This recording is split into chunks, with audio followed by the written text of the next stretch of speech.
Ladies and gentlemen, welcome to your NXT live reactions. Looks like we are being hosted on this episode of NXT by the trio of Sam Roberts, ew, Kathy Kelly, yay, and Pat McAfee, hooray. So 2 out of 3 ain't bad, and the two are so good that they overcome Sam Roberts' awfulness. Yeah, let's hope that Sam Roberts, given that it is the Christmas season, just stuffs it in his stocking and just lets the other two talented people actually take the lead. Yeah, so I like it. And now we're hearing Mauro, so this is even better. 3 out of 4. Shayna looking all distraught. She's probably just thinking, well, guess I just got to go to WrestleMania and fight Becky then. We do have 2 advertised matches for this show. Keith Lee and Lio Rush versus Damian Priest and Tony Nese. I thought that was an interesting little match. And then we also have the Roderick Strong North American Title Open Challenge, which we are getting, I think, right now, maybe? Are we starting with this? Oh, my God. You are ahead of me if that's how you're able to make that. Okay, well, you tell me when you hear the first shock the system.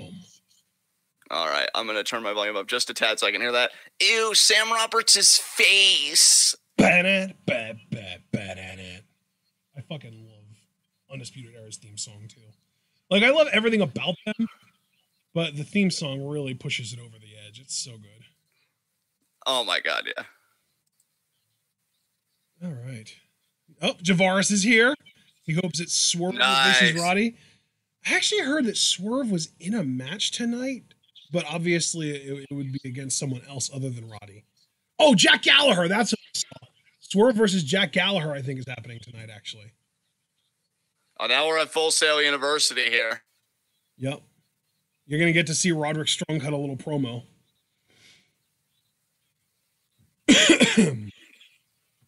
Crowd is ravenous tonight. There's Roderick promo. Oh. Yeah, like I said, he cuts a little promo. It's the first shock the system that I paused at, though. Christmas, Roderick's feeling like a giving man. Mm-hmm.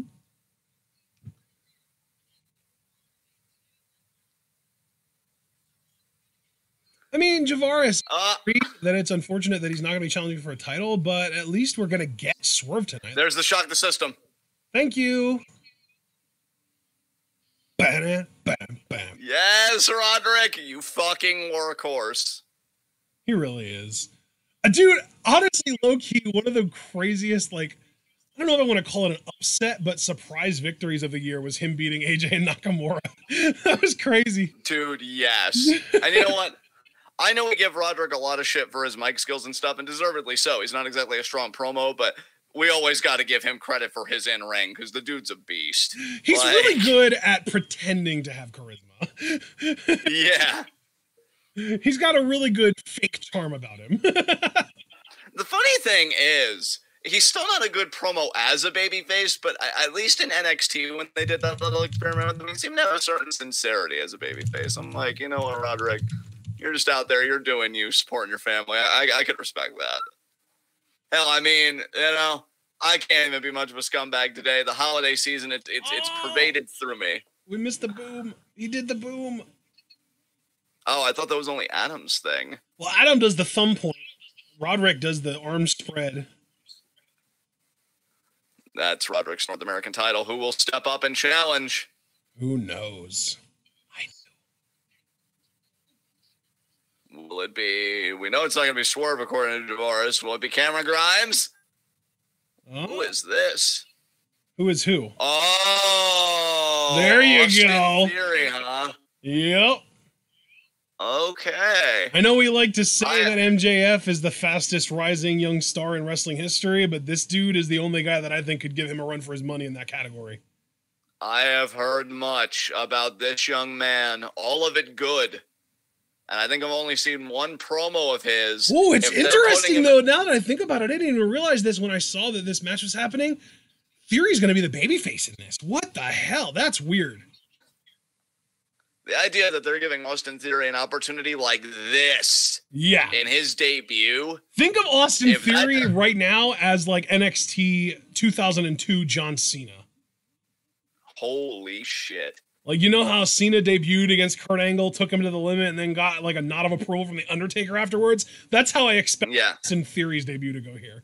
Like, he is going to absolutely take Roderick to the limit. Well, let's see if he can take him beyond it. And do you know how old Austin Theory is, by the way? He looks to be, I'd guess, 23. 22. Damn, I was close. You were close. And like you said, it was going to take Roderick to the limit. So it's not like he's an old 22 either. He's a fresh 22 in August. But, you said he'll take Roderick to the limit. We'll see if he can also take the North American Championship here tonight. Look at the size of this dude. He's huge. See on his pants, it says all day. Real, I think that's a superstar on it. Real superstar all day. I think that's right, yeah. Oh, nice. Aggressive wrestling. And you see Roderick. That champion's instinct, that knee buried in the chest. That's just vet instinct, brother. That's just being around for so long that you know how to inflict maximum pain with minimum effort. Look at this. I mean, I've heard armbar now. Oh, I've heard a great deal into a full-blown Rings of Saturn? No. Seems like he's trying to. Oh, Austin Theory, he's going into a crucifix pin. Oh, no, crucifix. Only a 1 count, though. Theory kicking out at 1. And Roderick, though. Roderick definitely feeling himself. Austin Theory, though, nice smile. Again, I've heard a lot about Austin Theory. Very prodigious athlete. Picked up on the game very quickly. Yep. Greco-Roman knuckle lock here. I got a little hiccup. I was hoping I wouldn't have to deal with it, especially for a match as big as Austin Theory's debut, but...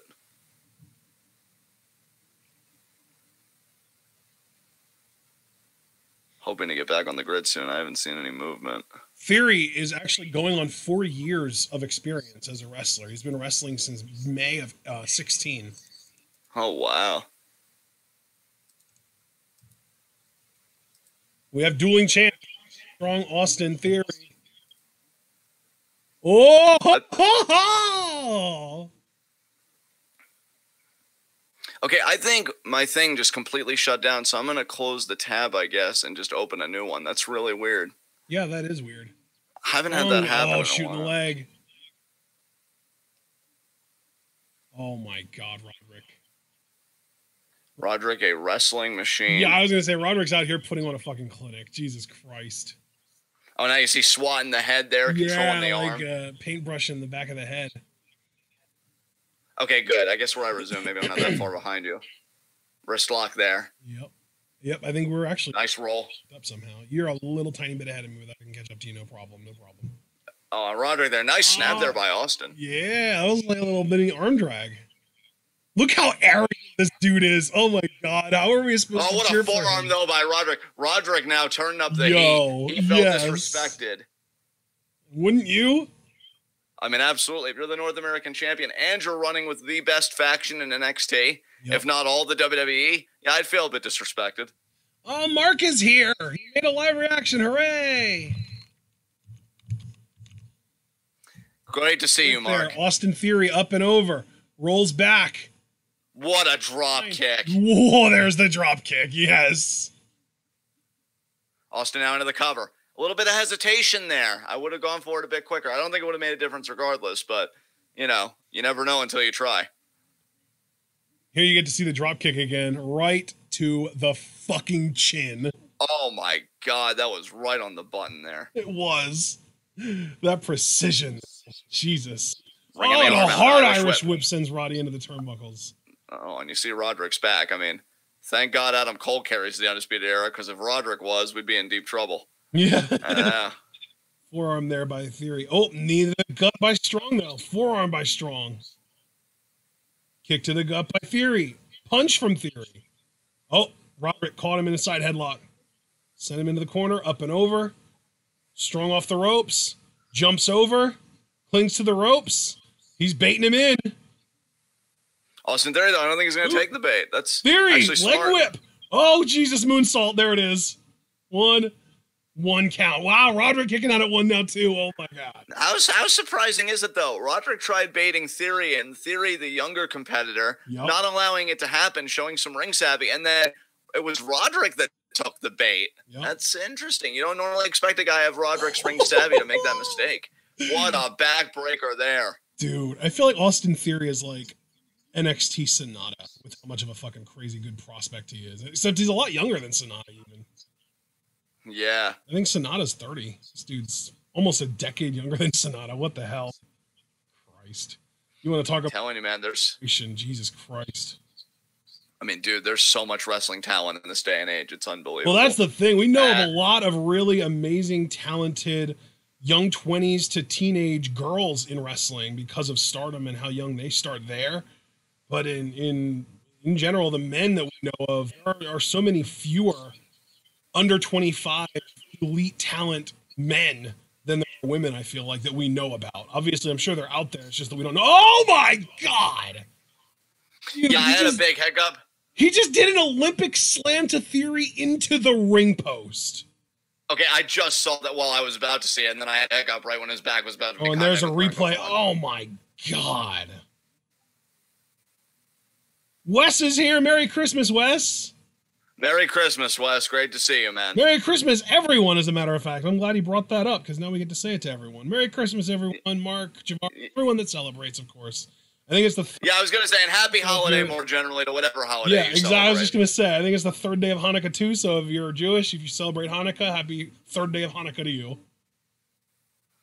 And, by the way, I just saw the replay a few seconds ago of the Olympic slam into the ring post. Yeah. You've probably gotten a good bit of distance ahead of me now because of all the hiccups I had in a row, but hopefully... I just wanted to get out one more thing. Happy Kwanzaa Eve. There you go. All right. I'm going to find a place to pause so that you can catch up to me now. Well, I'll tell you, Roderick's not pausing for shit. He's going right on the attack here, stomping away on Austin Theory in an effort to retain his North American Championship. Roderick did an elbow drop. Okay. Paused, so let me know when you see the elbow drop. I'll kick right to the midsection there. And Austin's on the ground, so the elbow's got, and there's the elbow drop. Pin, two, and kick out. Shot to the back there. You know Roderick, the messiah of the backbreaker. He'll wear down that core. There's a stomp there, almost a carbon footprint like with the double wrist lock. Yeah, double wrist lock face stomp. I love it. Club in the face there.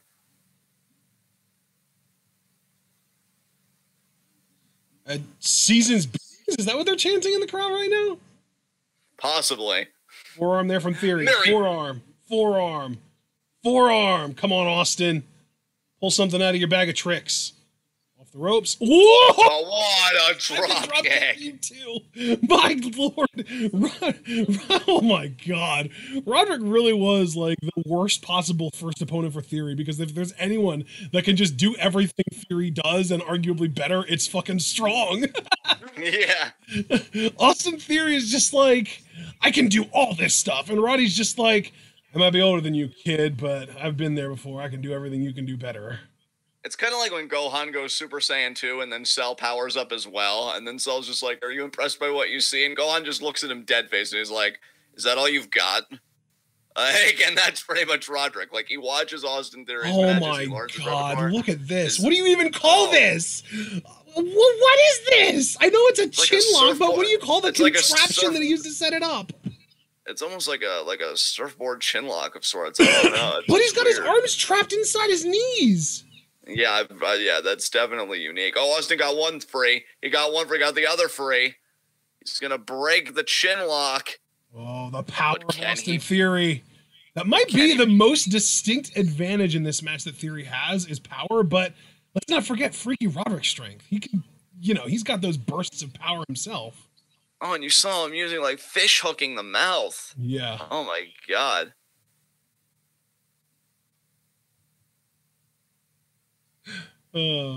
Wes, I don't think John wants to be reminded of that. He was a huge Gohan stan. It was supposed to be his. Fucking Goku fans ruined everything. But I want him to save the world again. You had your turn. Shut the fuck up. Christ. Chop by Theory. Boot by Strong. Chop by Theory. Boot by Strong. Let's keep in mind, too, that Theory's doing these chops on the ground up. Now he's not. Now he's vertical. Yep. You don't want to but Strong. mess with Roderick Strong, though. He'll turn your chest to mincemeat. Oh, and now on the apron, Austin Theory checks. Nice shoulder check, slingshot. Oh, Oh, he got him! oh, backbreaker. Roderick, you are truly ridiculous, my dude. And Austin Theory's like, but that was supposed to be my comeback spot. And then Roderick's like, oh, I'm shooting now. And now, look at this. Just catches him. That freaky body strength. Oh, my God. Power of Roderick Strong. Like an egg, baby. Crack that back like an egg. He really was the worst possible debut opponent for Theory. Like, this is making Theory look bad. Like, I guess Theory at least has the argument that, like, I'm Roderick Strong, only a decade younger and infinitely more charismatic, but, like, in the ring, he just can't match up to Strong's everything. That was a nice suplex, though. Yeah. There. Oh, but Roderick with the backbreaker? No, he counted it. Good. Austin. Good job, Austin. Oh, sends him to the apron. There's the shot drop kick. Wow. Oh, wow. That's some height, too, man. That was a flat back drop kick, and he caught him in the face. I'd love to see a replay of that. He slingshotted himself into the ring and stood right up and threw that amazing flat back drop kick. And Roderick, forearm there. Forearm by Theory. Forearm by Theory. What a back elbow. Lariat. Caught his arm. Another short arm lariat there. Nice. Oh, that was beautifully done. Austin Theory now firing up here. Roderick receiving into the corner. Drags him down. You're like a stomp. Oh, you're like a second or two ahead of me there. Fisherman Buster, that was beautiful. Oh, wow, that sequence. Yeah, like I said, you're a second or two ahead of me there, but that was a beautiful sequence. Theory, what's he thinking? Now. Rolling. Block. Oh! Okay, that was a blockbuster. I didn't know if that was Roderick's move or Theory's. Roderick kicks out. That was a nice blockbuster, though. That was really, like, snug, you know? Absolutely.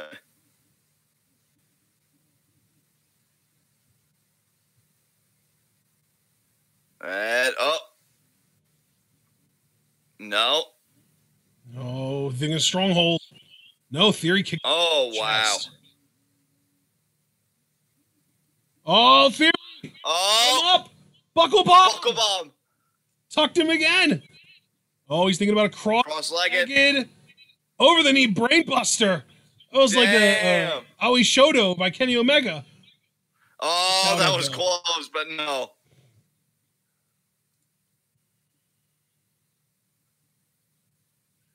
We need more of that kind of stuff, though. We need more people like coming up through WWE's developmental system that take shit from New Japan folk.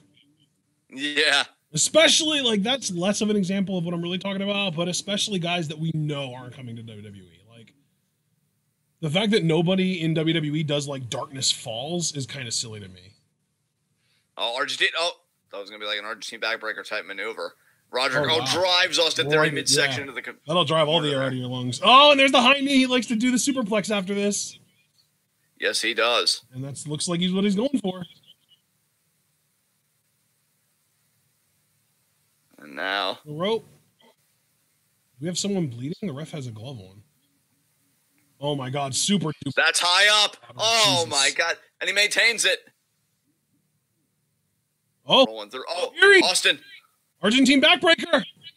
Spin out power bomb. What a spin out power bomb. Oh, and the kick out by Strong. Jesus. This crowd is loving this. I turned the volume up just very briefly to hear the crowd reaction. They are eating this up. And so are we. Talk about getting made in a debut match. Jesus Christ. Yeah, I've heard the tag team match. You know, the Lee Rush versus Priest, and I forget who he's partnering with. But that is it Garza? But that match is apparently going to main event this show. I think it's Nice, right? That's right. It is Nice. Thank you. Yeah. It's just weird. Yeah, it is. Oh, and now what's this? Theory. I almost feel like this should have main evented. I mean, given that it's like a holiday NXT, like yeah.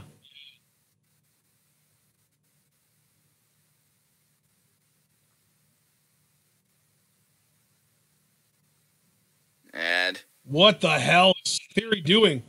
He's countering. Strong with a chop. Oh, chops there by Strong. Oh, Lord. He's going to do a backbreaker over the turnbuckle. Oh! Oh, God. Mama mia! God, from my camera angle, imagine if he did that, but on the ring post. Oh, God. Yeah. Oh, got another hiccup, so you'll probably gain a little bit of ground on me. I'm hoping it's not been too long. Come on. There we go. 2. Kick out. I'm just thinking, no, I wanted to retain. You're going to relax. I'm sure he will. This is just a really strong debut for Theory. That was one. Like, continue to be a regular part of NXT programming going forward, or if this is just like one of those one-off like exhibition matches for someone that they've got waiting in the wings, you know? Right. They've done that before. Yeah, I don't know if it'd be smart to like have a debut this strong and then not feature him for a little bit, because I feel like then you just cool down immediately. Oh, he's going for another Ali Shoto here over the knee. Oh, onto the apron, maybe. Oh my God, onto the apron. Oh, and he's gonna get. Oh my God, is he gonna get it? He got it. Oh my God, I thought Roderick was gonna counter. The absolute power, my Lord. Jesus Christ. Oh, and now he's gotten right back in the ring, going for a pin. 1, 2, and Strong kicks out. Oh, Strong staying in it. I still take ahead of you here. We should be good now. Whew, my Lord. The power of Austin Theory, though, Jesus. Oh crap! Are you kidding me? My thing fucking crashed again. God damn it! Oh, that's annoying. I mean, I know it's annoying. I'm not going to try and say it's not annoying, but it's not the end of the world. I'm still here. I'm still good. I know. It's just, it sucks because I want to interact. What have you tried already that have crashed? I don't even know, because it's like, it's not even like when it was frozen like last time. It's just no, I mean like what sites? Like SciTube? Or... WoWalt. I've just been going to WoWalt, so it's been SciTube the whole time, I guess. SciTube is yeah. That's Tima. Oh yeah. His knee or his shin. Damn. There's the high knee from Strong. Oh, he's thinking Heartache. This is gonna do it. Boom, end of Heartache. That's it. Oh, he's not done in the stronghold. He wants to make him tap. Oh, and the knee to the lower back too. That's it. Yeah. Oh my God, Roderick, you fucking savage. Jesus Christ. Okay, I'm saying I probably the stream on now. I don't think there's gonna be any problems, because now I did switch to Tube of Cozy 2, which I think is doing NXT, and I'm seeing the Stronghold on replay, and now Roderick's got his North American title over his shoulder.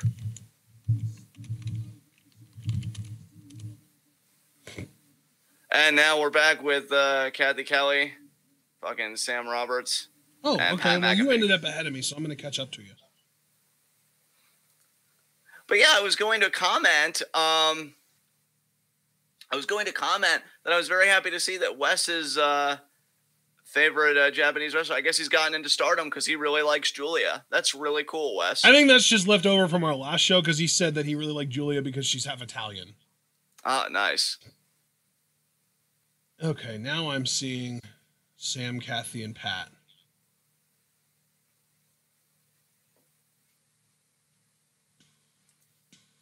So this is going to be like a hybrid of like recapping the year for NXT and live content, because it's weird that they go like in studio unless they were going to like, you know, do clips and shit.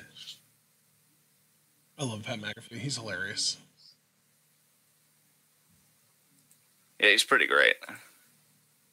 Oh, Wes did just say that he watched the Kagetsu Mayu match that we sent him and that he was very impressed. That's cool. Good to know you followed up on that, Wes. Thank you. Nice.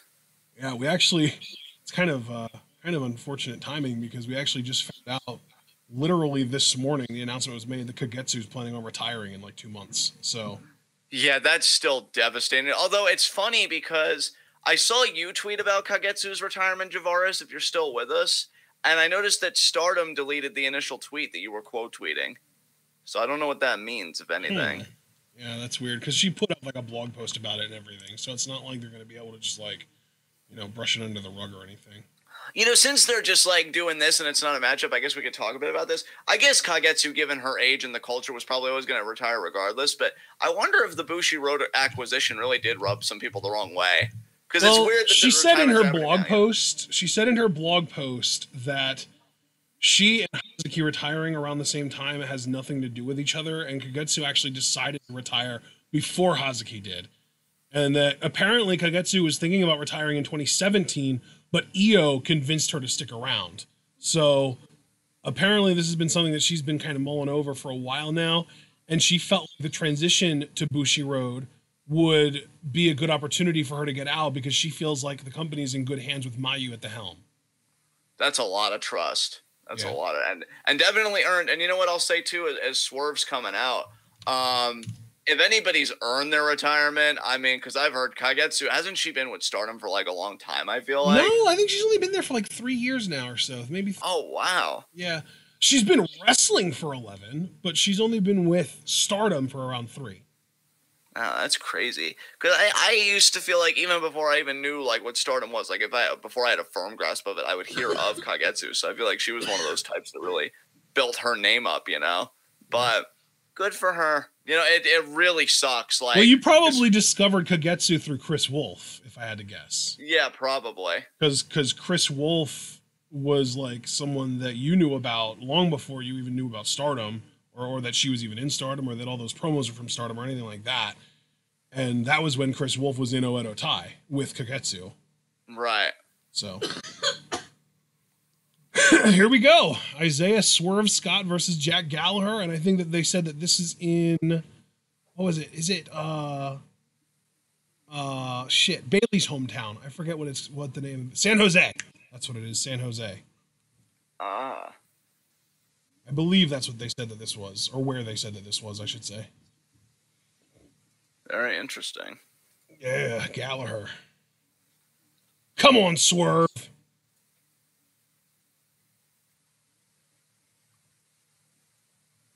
Destroy it. I will say, folks, I don't know who's going to win the NXT awards, but I voted Isaiah Swerve Scott for NXT Award Future. I'm a huge fan of Cameron Grimes, but I feel like he's going to be just fine. I feel like Swerve is really in the need of the fan support right now. Yeah, I had the exact same thought process, my friend. I was really decided between those two, and then it was like, you know what? Grimes already made it to the finals of the tournament, and he would have won had WWE known what was going to happen with Jordan Miles / CH beforehand. So I'm not really worried about him. Plus, he's been getting regular TV time. Swerve, not so regularly. And yeah, I feel like Swerve definitely could use the rub for sure. Yeah, no disrespect to Jordan Miles. That guy was clearly and maybe still is going through something, but I'll always wish in hindsight that we would have gotten Swerve versus Cameron Grimes in the final and Swerve going over. Because with Cole being the champion, wasn't that a first round match? Didn't they face each other in the first round actually? I believe they did. So I would have reworked the brackets to make that a final. Because Cole being the champion, you would have had to have a babyface win regardless. I just feel like it was the wrong babyface in hindsight. So, which you can't blame NXT. They didn't know it was going to happen, but yeah, hopefully you still could have done Grimes versus Miles. Just do it in the semis, and then in the other semi, you could have done Swerve versus Garza. That would have been perfect. Yeah, especially because they killed it on the pre-show for the last takeover. Exactly. Oh, and now Gallagher bending the fingers. It's been a while since I feel like we've seen Gallagher too, Wes. He's. I don't even know if 205 Live is on TV anymore, but if it is, I'm assuming that's where you can see Gallagher. Or maybe on UK too, but I don't watch that either. The last time I saw Gallagher and was really into him, it was his matches with Chad Gable on 205 Live. I kind of miss Gable on 205 Live too. Earlier this year, yeah, that was back in what, like August, maybe July, September, somewhere around there. Yeah.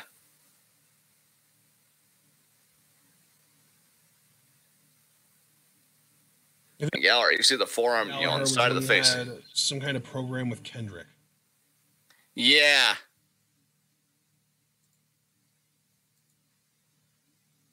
Oh, that's interesting, Wes.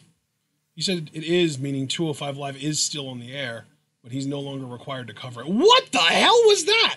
It was like a sit-out. That was like a Michinoku driver. I didn't... Wait, I think I'm about to see what you're referring to. Yeah, it was. Damn. It was like a sit-out power slam. Now trying to go into the armbar. Maybe into like a key lock armbar of sorts. Dude, that transition, though? This is why Swerve is so fucking good, though. One of the many reasons, yeah. I mean, look at his look, because the dude just oozes cool to me. Mm-hmm. And then he can go in the ring. Like, get this boy in a program, I'm telling you.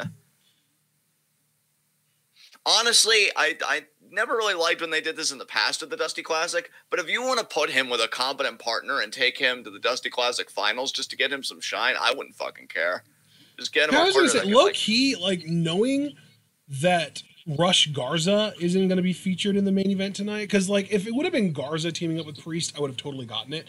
But knowing that it's just Nice, you should have switched Lio Rush with Swerve on this show. You should have done Lio versus Gallagher, and Lio goes over in like 3 minutes because he's the champion. Gallagher's lower him on the card, and then you could put Swerve in the main event with Keith Lee. Like I love that team. Oh yeah, God, the capoeira get up to get into the Rana or the head scissors, that was great. I think I'm about to see that Rock now. kick. Yeah, there's the head scissors. And no duck. Body shot. Oh, kick to the thigh. There's the drop kick. Oh my God, Swerve. Right. I don't know if anybody moves better in wrestling right now, like on the male side, because obviously I think about like Kagetsu's second gear and stuff like that. But Swerve, like, you know, I know the phrase makes it look easy. Like, you never want to take away like the training and everything else of the athletes, but he does. Like, he makes it look so easy, and that just shows you like how hard it's worth for himself. Yeah, it's like he really does. He makes it. He's so good at doing it that he would make it look like it would be easier to someone, and they would try it. Yeah, exactly. Like, what the? How? and then when their face eats canvas, he's just like, "Oh, I'm sorry. In order to do that, you have to first be talented." And then it's like, "Oh, point taken." What a nice kick there! Boot. This is your house, Swerve. We're just living in it, God, quite awesome. comfortably, I might add.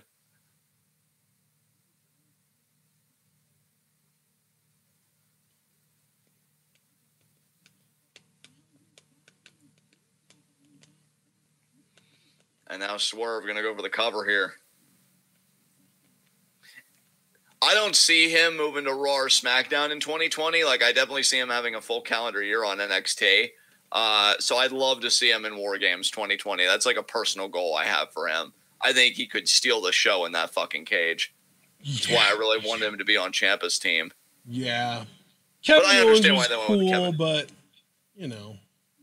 I always like, I guess for me, because, like, the fan in me, obviously, I'm never going to turn down seeing a father, damn it. Yeah. But, you know, on the more, like, wanting wrestling to improve and looking wrestling from a more, like, structural developmental standpoint, I always like when those matches make somebody. Yeah. And I feel like you could have really made Swerve in that match. Yeah. So I'm hoping in 2020 they take that chance. Or if they start integrating NXT more and interpromotional stuff, like, get him in on that shit. He's so good.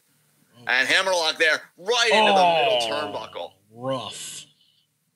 And Swerve's face is just like, oh, ow, my everything. Okay. Yeah. Yeah. I had sensation there. Maybe not so much anymore, but it's all right.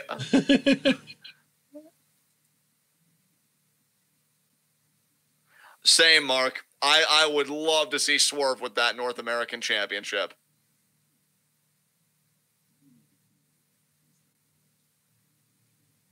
Oh, now stepping over the arm there.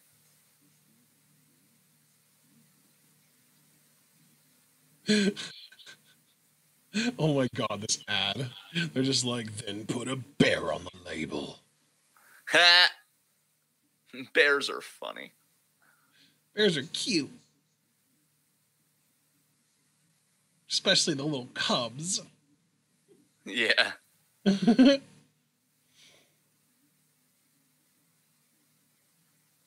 and Swerve showing Gallagher there. Oh, Gallagher, what a forearm.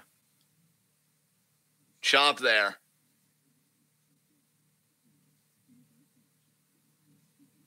Oh my God, do you remember when I used to have a problem with Smokey the Bear? Yes. Oh my God, that just, like, Wes just said in chat, bears are terrifying, and it reminded me of that whole shtick. Only you can prevent forest fires. Yeah, do it your fucking self. No, please, Smokey, don't eat my face!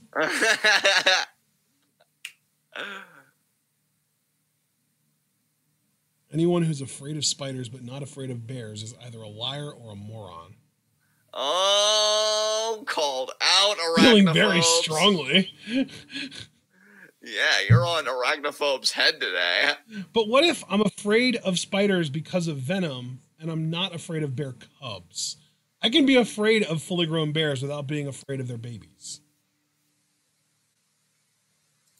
Yeah, that is a fair counterpoint.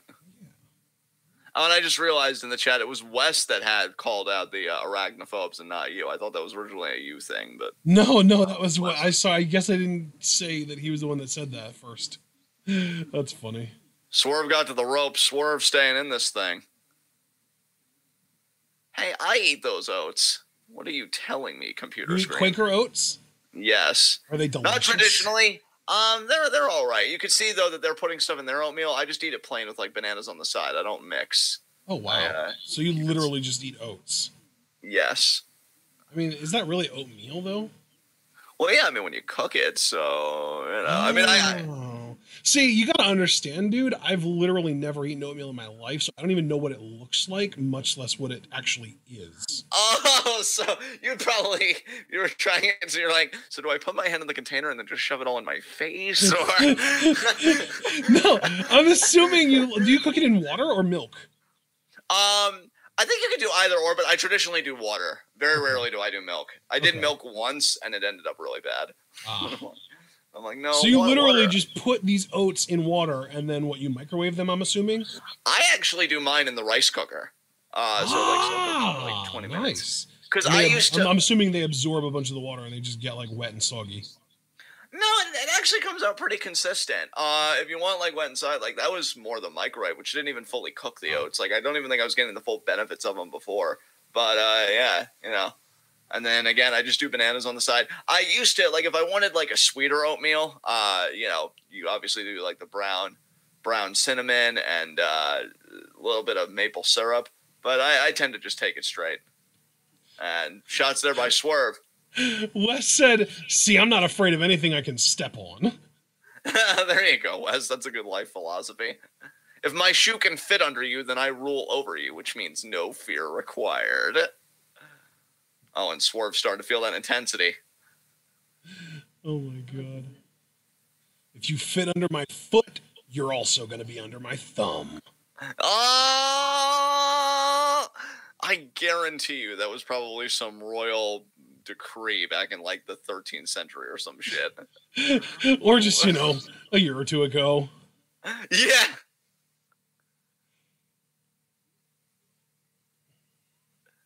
I love it. Like, what if the spider is Aragog? And Wes is like, that's a special case. He's just like, he already specified that it only counts if they fit under his shoe, okay? A loop's been formed and I'm not in it! Aragog is Hagrid's gigantic pet spider in Harry Potter.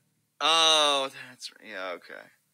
Oh, elbow You there. hate that you get the reference now, don't you? A little bit. I made John watch all the Harry Potter movies with me, guys. You're welcome. Yeah, Swerve with the flatliner. I love him. The way that he flipped over the ropes and then rolled into the ring and then jumped up and did it. Oh, so good. Let's take a look at it again in regular motion. Bam! See, Javaris gets it. It's all fun and games stepping on spiders until they dodge. Yeah, and then you're like, oh god, where did they go? I remember I tried. I always imagine spiders are just like sneaky ninjas, and I'll go to step on one, and then as my foot plants down, it'll sneak out from under my foot and then bite the side of my foot. See, and like I've tried killing spiders before that like go under the floorboard or some shit because our bathroom's still kind of like undone, and then I'm just like, oh god, they know where I live now. Yeah, like, yeah. I didn't. It's like, oh, I'm not job. scared of you. I can just step on you. Except stepping on a spider is actually, you know, you have to have a little bit of speed and precision to be able to do that. Exactly. And if you miss, then you're fucked because then they get away and then they come back for you later when you're sleeping. Yeah, it's like, oh god, they're gonna report the intel back to the nest.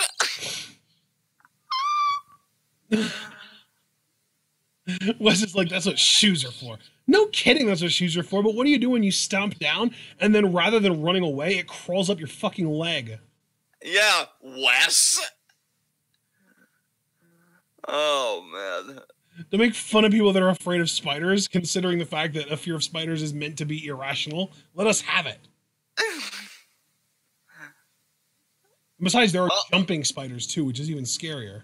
Great control of the arm by Gallagher, able to really avoid the impact of the scoop slam.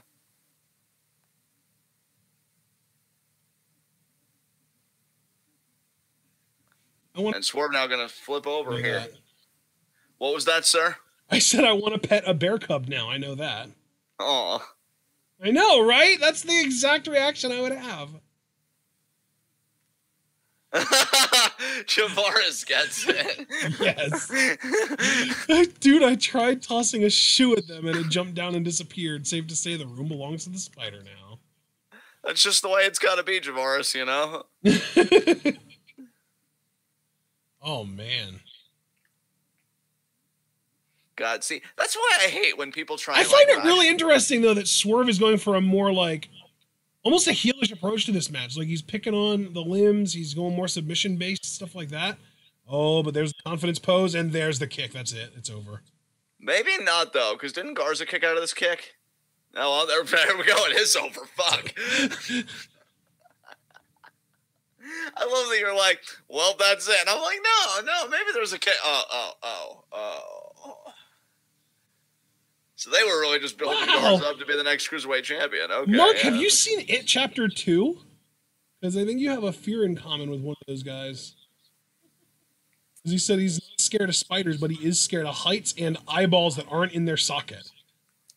And just remember, when you watch It Chapter 2, you'll float too. Because wasn't there, like, with the one scene where it's, like, in the restaurant and everyone starts seeing one of their worst fears?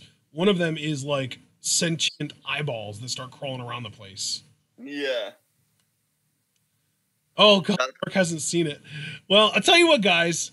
I've already plugged It Chapter 2, so I think I'm going to take an opportunity here to actually plug this. Everyone make sure to follow this Twitch channel. We have, I think, 30 followers. If we get up to 50, that's one step closer to being able to get into Twitch's affiliates program. And if we're able to get into the affiliates program, we can open it up to you guys being able to subscribe, which is another option that would allow people to get into the Discord, because we could set it up so that subscribers get Discord access. Nice. Yeah. So be sure to follow the channel so that we can get to the point that we can have subscribers. And now we're back with Pat McAfee, Kathy Kelly, and an ugly face. There you go. God, you're so mediocre, Roberts. Oh, man. Roberts, I want you to know that even though it's Christmas, all 365 days of the year, your opinions are trash and you should feel bad. The sound of no one disagreeing with me. You'll love to hear it.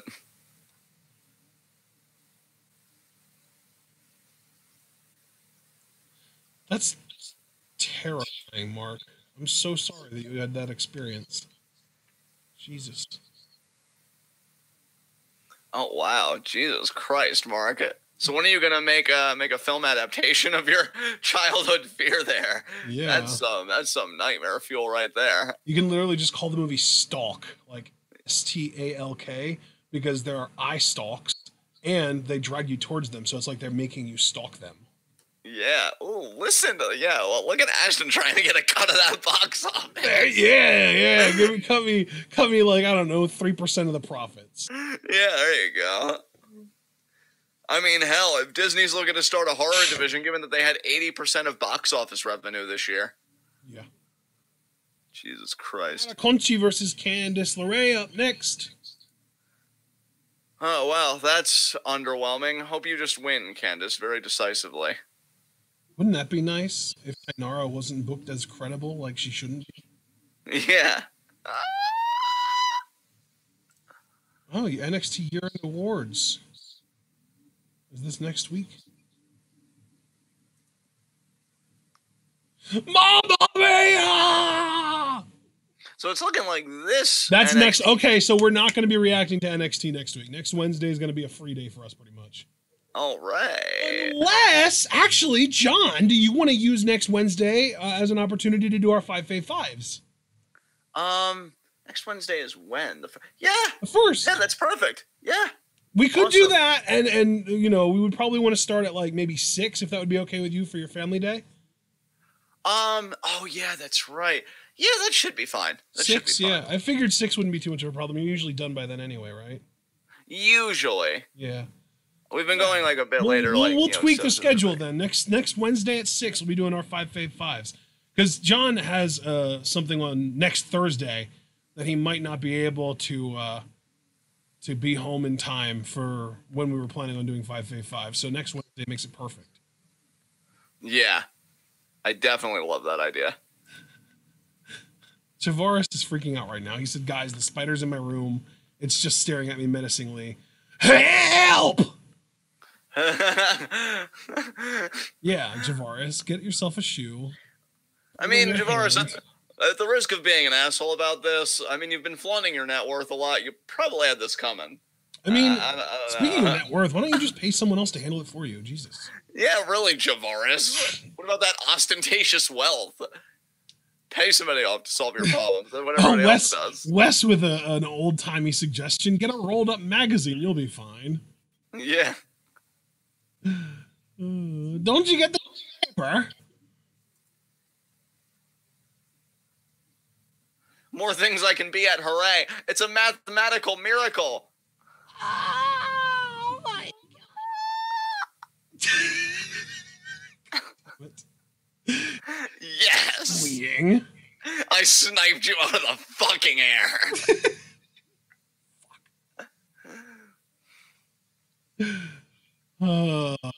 Come on, NXT. Come back to us. We miss you. Yeah, but your face hasn't left, so I've been entertained regardless. Well, that's just good to know. Oh, my God. That was really high. Yeah, it was. It was also, you know what else it was really? It was unnecessary. Wow. I'm like 65% in love with your tone right now. Well, so yeah, that's 35% more than I expected. Yeah, there you go. Were you about to squeal again? Did you suck that one back in? Don't you tell me what I was doing accurately. I wasn't. I was asking, and you just said accurately, so I was right. Which, of course, is the only thing that matters. So, enjoy that victory. Stop it. No. Oh, goodness. Oh, God. Javaris actually tried the newspaper, and it made it worse. This is your life now.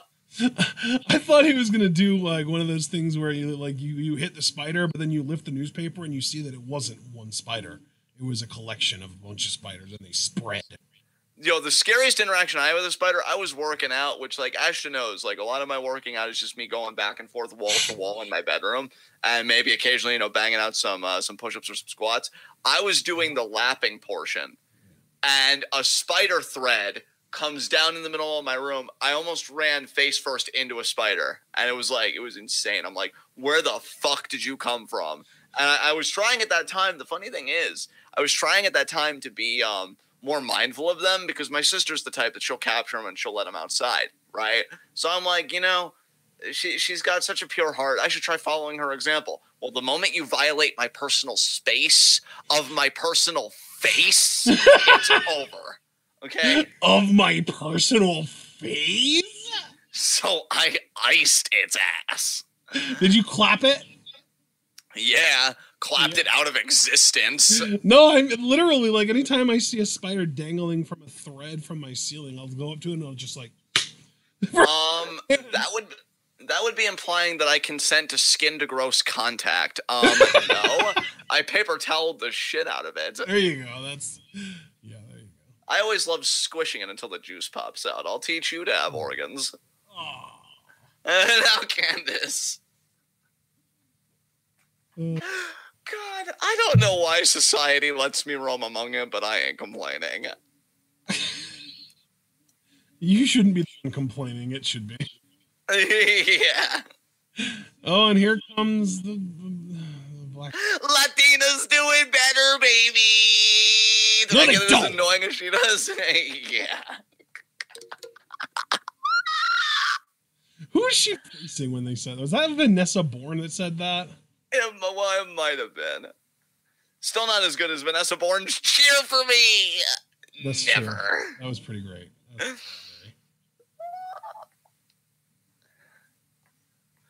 I don't know why, because this has been a pretty mellow NXT in terms of content, but I'm like rubbing my pants right now, and I feel like I'm ascending.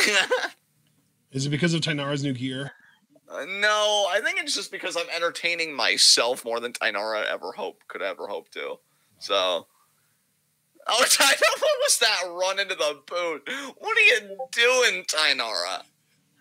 And then I love how she's looking at Candace like, whoa, whoa, whoa, whoa, whoa. Relax. It's like, you came after me. You sent for me. And neck breaker over the middle rope. Apologies for the Discord notification, by the way, everyone. I just realized that I didn't have it muted for the first time in a while. Oh, God. Javaris sprayed the spider. Victory is mine. And then the spider moves forward. Oh, dear Lord. He no-sold it. Candace with a baseball slide. Oh, God. Javaris is going to go out to his living room. He's going to see the spider with his girlfriend. Oh, God, it's eating her. And it's going to eat me next. Oh, my God.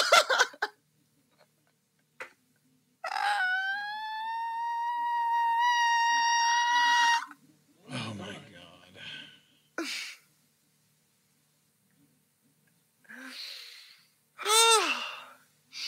This was okay by Candace. This was a pretty decent crossbody. I probably could have done it better, but you know, what do I know? So, and wait, did you just say that you could have done it better? I mean, probably. Wow, cocky John. This is new. I know, right? It's kind of welcome. Oh my God. Elbow there by Candace. Middle rope. Oh God! Oh God! Oh. Javaris said one last option: money. But I'm sitting here wondering. Is he going to pay someone to take care of it, or is he going to pay the spider to move out? Javaris, my question is, why wasn't that the first option? Unless you're the type of wealthy person that's like, no, if I give someone more, that means I have less. Or maybe he's one of those frugal rich people where he's still trying to pinch a penny even though he's got a bunch of them. Look, even though my wealth is inherited, it doesn't mean that I didn't earn it. Do you know how long I waited for him to die? And now, what a kick to the arm there by Tainara. That race car sucks, and so do you as parents. Your kid's probably going to hate whatever you get him for Christmas. Deal with it.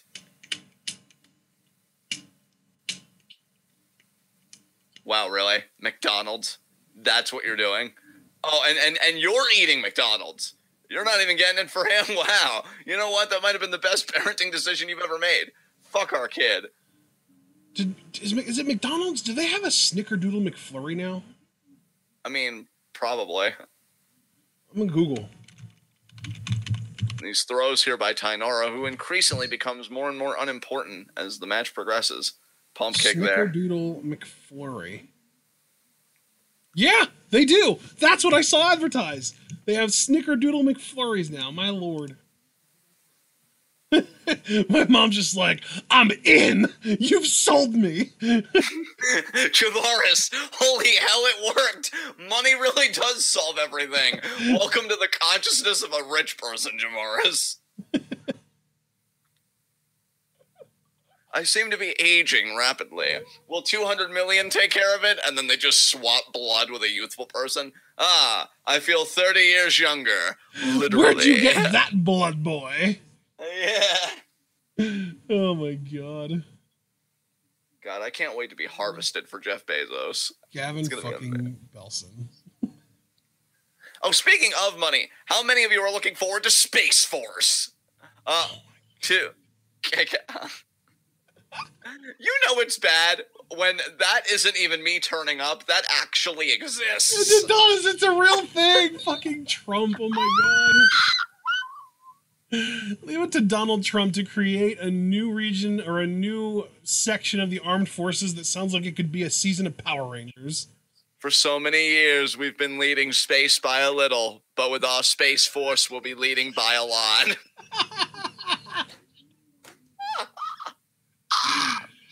Oh my god. Oh, okay. You okay there, bud? I'm better than okay with your face.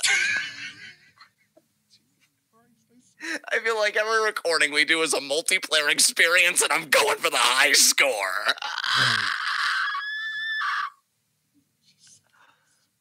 I'm going to give rise to a new species? Oh. You already are. You're a Brachiosaurus Rex.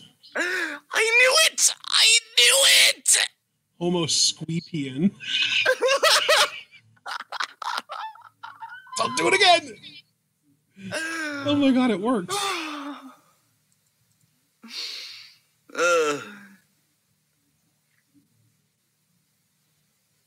Let's see.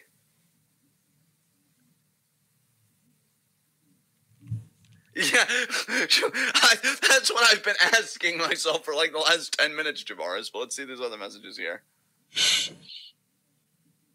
Nice execution by Candace. And now, Candace trying to recover here.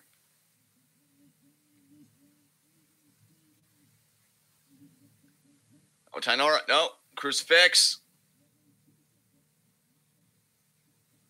Oh, Tainara, apparently they're going to do this whole power thing, and, oh, she got it. Kick out. Tainara's like, what?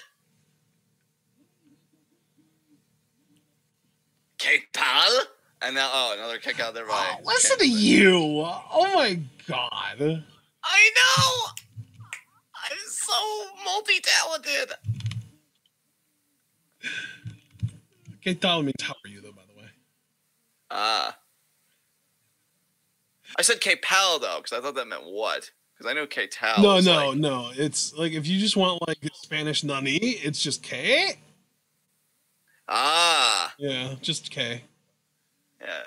Oh, look at Candace. She put her hair up, and now she's squaring up. You're not Sonya. Yeah, that's true. And now Candace. She's so much cuter. I like Sonya, but Candace is just adorbs. Candace going to scale the ropes here. Oh, heading on up. Drop kick. That looked like it was to like the hip almost. Like a drop kick to the hip. That was weird.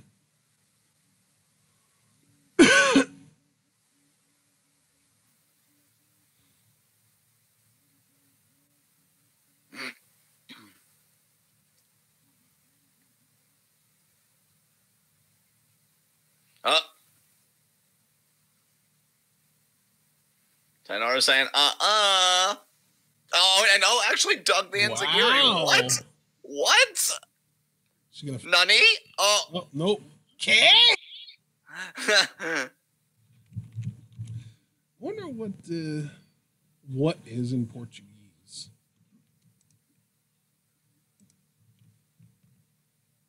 That's it. Portuguese.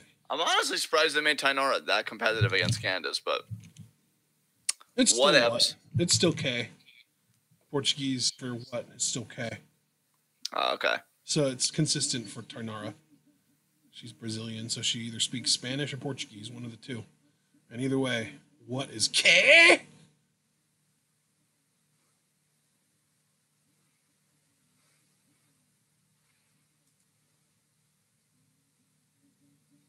Oh my God.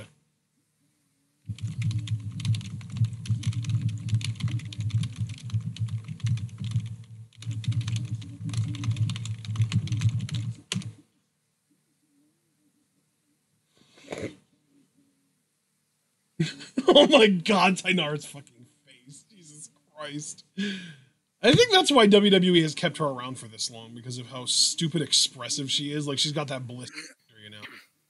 Maybe she'd make a decent manager. I don't know. I mean, for the two Brazilian guys that they have, Arturo Huas and Cesar Bononi, right? Yeah, that's right. Cesar Bononi. Look at me remembering things. My face is so impressive. And we're back to Pat, Kathy, and Ugly.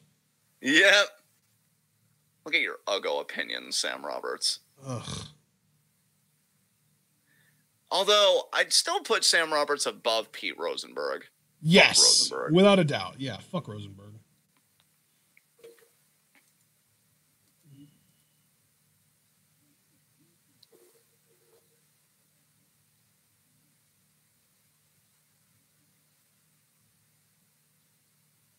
Oh yeah, the year-end awards show. That's next week.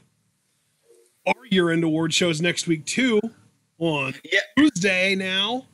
Yeah, I gotta say, guys, I really liked how our schedule shook out, even with me like having stuff coming up. It worked out really super well now. Like I was so worried that everything was going to be on different days than what we're used to, but now the way things have shaken out, like everything is exactly as it normally would be. It's perfect. Yeah, definitely. It's crazy. I'm excited for 5K5s next week too, dude. Like I'm obviously, you already know, and I say this every year. Year-end awards is my favorite thing that we do. Period. But 5K5s. Oh, and there is Arturo Huas. Speaking of. Oh, he's getting a video package that looks kind of intense. Oh, is he talking about the shit that's going down in Brazil right now? Home country?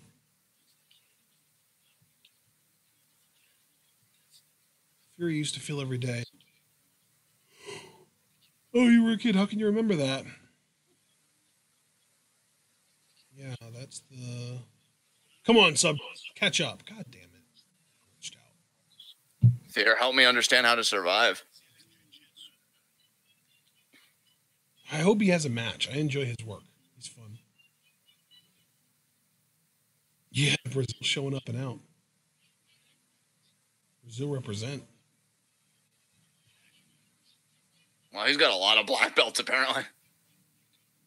He's a hell of a martial artist.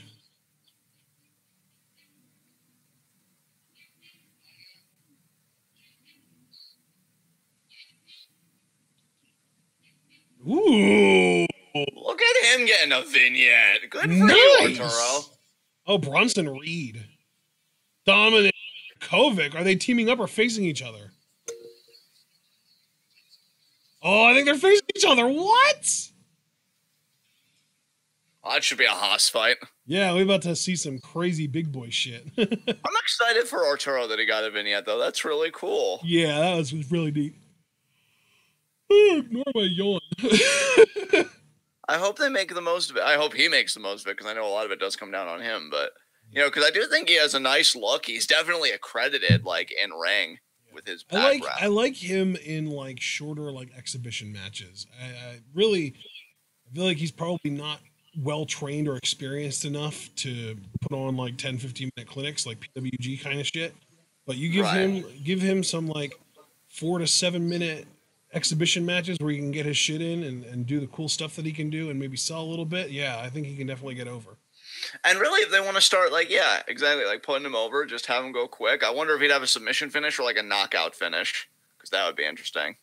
Kick. Some kind of kick. Yeah. Maybe like a capoeira kick or something like that.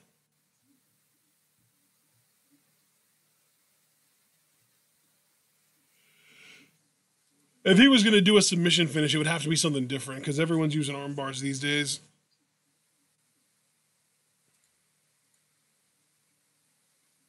Know what I mean?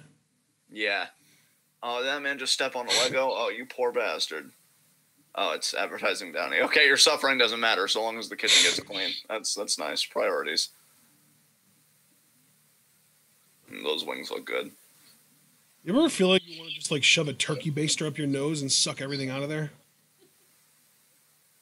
No. I mean, I just feel like my nose is just like perpetually filling itself up. Like it's just not. It can't empty it out. It sucks. I appreciate you shooting your shot, fam, but yeah, no. Wow. Well, I'm glad that I'm as alone as I am right now. Ashton's like, see, Ashton, this is what you get for sharing, and this is why you don't do it with the group. It's okay, though.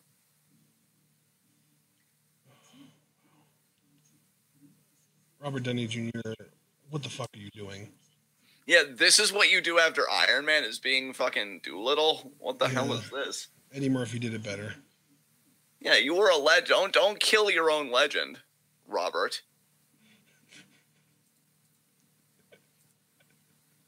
God, I love lecturing people that have more security than I'll ever know in my life. It's so perfect. Yeah, Robert, you don't want us to pull out your arch nemesis, Robert Uppy Sr. Oh, God! I don't even know what's happening, to be honest. God. seeing a lot of like food videos for Christmas. I'm seeing like banana cakes and fucking ice cream and like sushi pizza apparently. Like what the shit? Sushi pizza. Ugh. I mean, I'd eat it. Then again, I don't actually know what sushi tastes like. It just, the concept just grosses me out. Dude, it's so good. I love it. Let's see the finished product here. I said, let's see the finished that's What the fuck are you talking about? The sushi pizza, sir. I was on a journey, thanks. God. Jesus. Maybe try following me on the journey next time. That'd be nice. Well, was there like a commercial on for the sushi pizza? No, just like stuff on the internet that I've been seeing. Because it's a WrestleMania ad. Why don't you get Kyrie on some of the promotional material? Because it's a fucking pirate ship. You're God. not supposed to like her right now. She's a heel. Well, you tell me how that's possible when we see her, okay? She's precious. Deserves to be protected from everything. Including shitty fucking officials and workers. Tampa Bay travel package is available now. I won't take advantage of your travel package. I'll tell you where you can travel. Out the door. Up your own asshole. Yeah. Right up there. Oh my god. We wish you a Metal Xmas and a headbanging new year.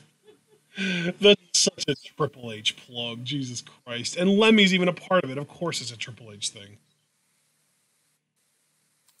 I wonder when they recorded that. Because we know Lemmy's passed now. I think he passed last year. I've been curious when your face was recorded. Dijakovic! Feast your eyes. I didn't even know there was a Motorhead version of Run Run Rudolph, but I can already imagine it just because Lemmy has such a distinct sound. Yeah, he does. I just imagine Ace of Spades, but with different lyrics.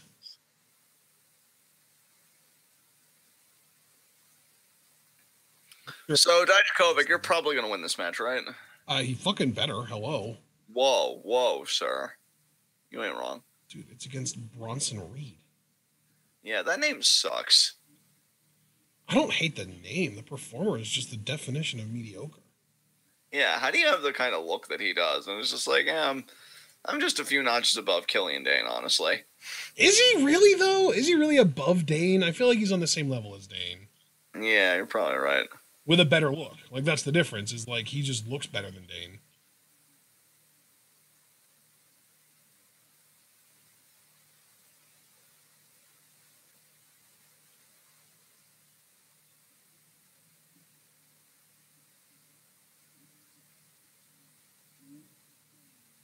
Reed. He's a thick boy who likes to grab the air with his claw. Yeah. He's just so unfortunate because, like, he's got the big boy that does little guy stuff gimmick, but he really broke onto the scene at the worst possible time because he broke onto the scene at the same time as, like, Walter and Cobb and Keith Lee. Like, all these other way better big men that do little guy stuff were coming out and killing it while Jonah/Bronson was making his way to the top, and he got signed at a time when it's just like, dude, you're like the third best guy in the company at what you do. Why would we care? Well, we got these two big boys going at it here. Log up. I mean, at least like Dijakovic and Damian Priest are different enough from each other that they're both still, impressive in different ways, Right. Because they're really, like, similar, like, on the surface. You just see, like, this tall, lanky guy that does crazy flippy shit. But they do different enough shit that, like, I'm okay with it. But meanwhile, Bronson Reed is literally just, like, a poor man's Keith Lee. Bronson Reed has thick on his singlet there. Good reading.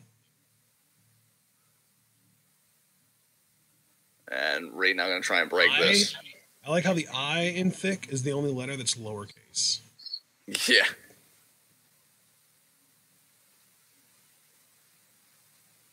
Oh my god, those biceps. So impressive. Oh, and now Bronson Reed. Thinking maybe back suplex. Dijakovic lands on his feet and back into the side headlock. It's like, oh no, sir. Oh no. We're only done when I say we're done.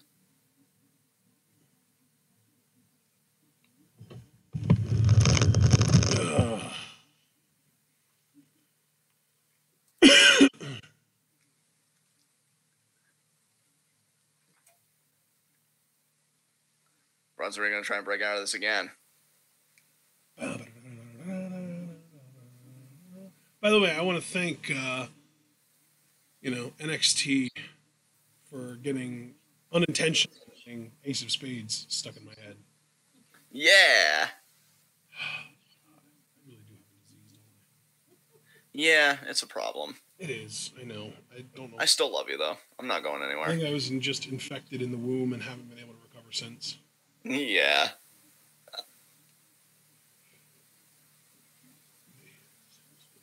And I can't be saying that either because, we already have one copyright strike, right? Yeah. Attaboy, Dijakovic.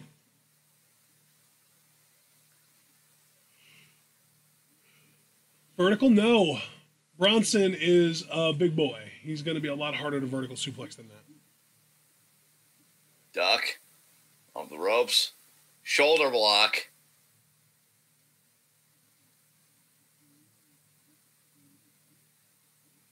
Oh, now sitting on Dijakovic. That's all the offense he needs. He's just sitting there. And then we got a commercial. Oh, but it's a screen and screen. Oh, my God. Bronson Reed using all of that girth. This is going to be one of the worst rated episodes of NXT ever. Not because it's not a good episode, but because it's Christmas fucking Day. Yeah. Oh, what a senton by Reed. Wow, Wes really does not like people who spell thick with 2 C's. Language evolves, Wes. It's Thank not you. a static thing. Yeah, Wes. It's not like they're literally saying that it's literally spelt that way. You see what I did there, John? Yeah, that was impressive. I'm literally dying over here.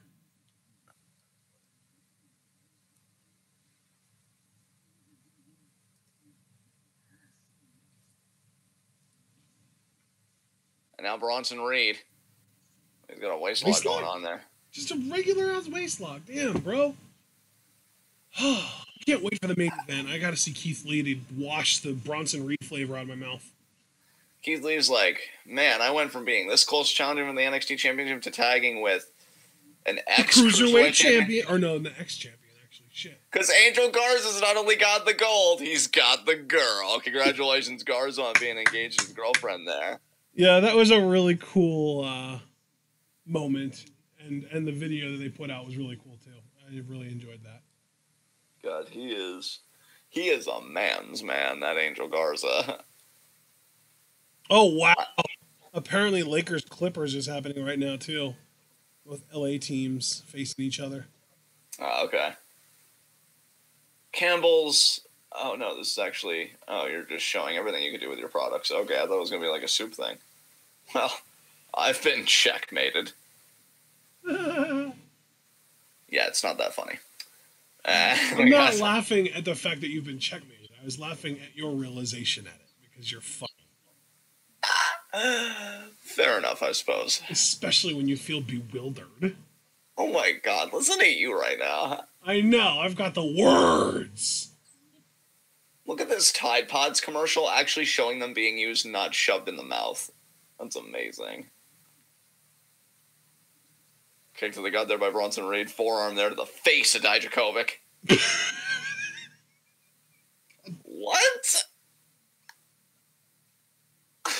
I don't know. Just the way you emphasized face there caught me off guard. I wasn't ready for it. Clearly.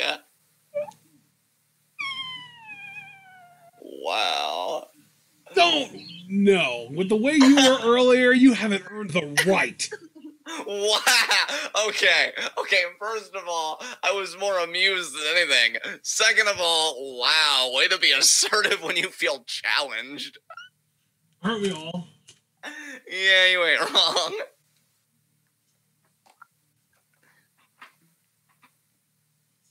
God, you know, seeing the blandness of Bronson Reed, you know which big man was really fucking entertaining?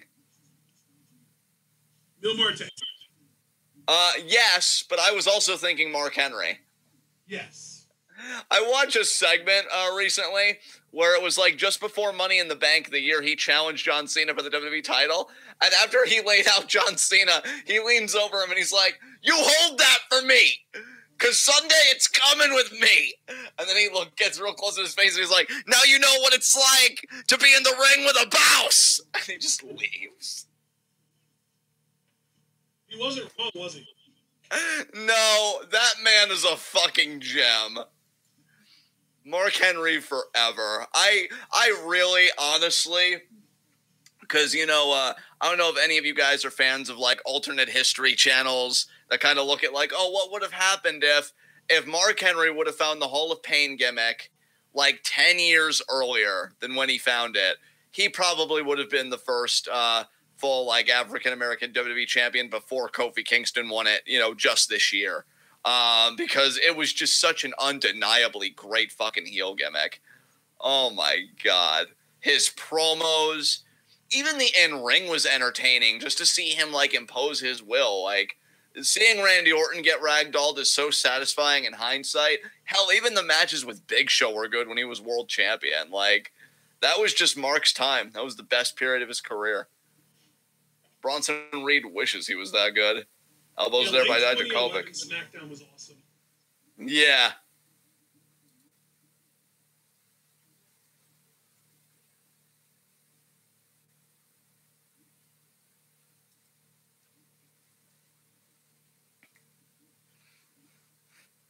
And then, of course, who can forget? You think it's that easy? I got a lot left in the tank. Of course. Nobody could forget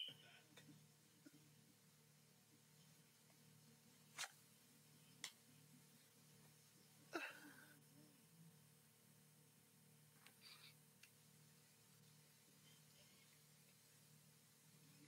Oh, time to fly, and Dijakovic does it. What a mastodon.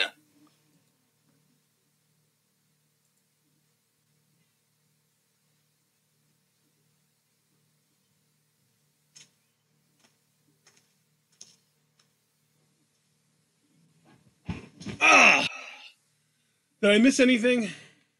Well, Dijakovic got time to fly on Reed, and I think that's the only really impactful thing so far. But I think he's on the offensive here. Gotcha. Oh, he's thinking feast your eyes, maybe. Oh wow. And he can get Reed up, or is he going to need the turnbuckle help? Probably going to need turnbuckle up because Reed right now is elbowing out.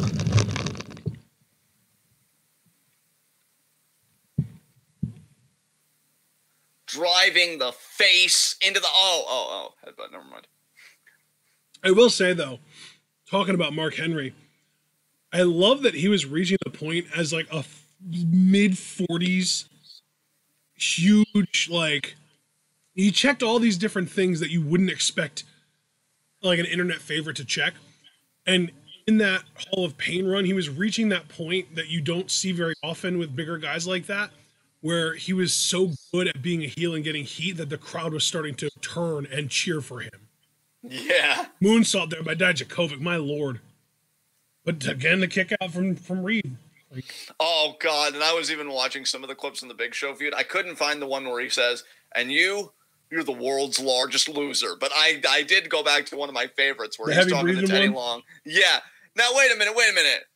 I don't need this from you. Now you take your heavy breathing and you do that somewhere else. And then the way he sold the knockout punch, man, just dead. Yeah. Even his selling was fucking good. My God. Oh, caught the hand. I don't know what that. Oh, he headbutted. What? Arthur Reed is headbutting the hand right now. There's another boot. Yeah, that was weird. There's another boot. Oh, kick. Here comes the... Oh, my God! Well, I mean, I've heard of a wrestling squash, but that was ridiculous. Oh, straps her down. I think he's motioning for Dijakovic to get in his belly. Now he's going to the top rope there.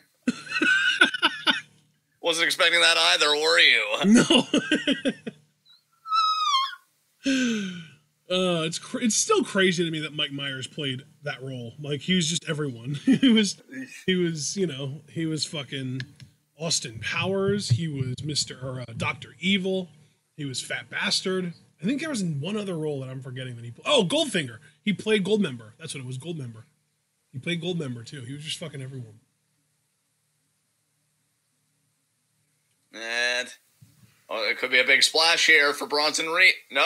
Oh, time to fly the sequel. Oh, no. Oh, I thought he was going to bite his fingers. I was like, what? Oh, he grabbed him with the other hand. Oh, that's it. Bomb. Pin. 2, 3, and that's it. That's why I have 2 hands, Reed.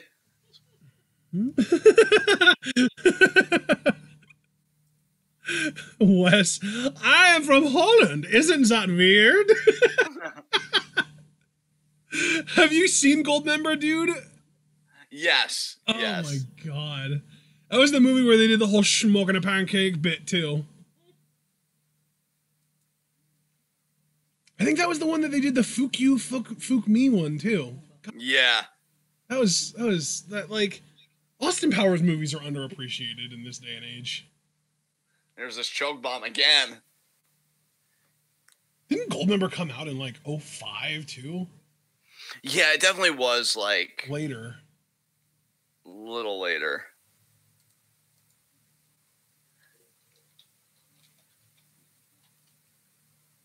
Blint in a bong? Oh, Goldmember apparently was 2002. Wow. I thought that came out so much later. Didn't the first one come out in 97? International Man of Mystery? Yeah, let's see.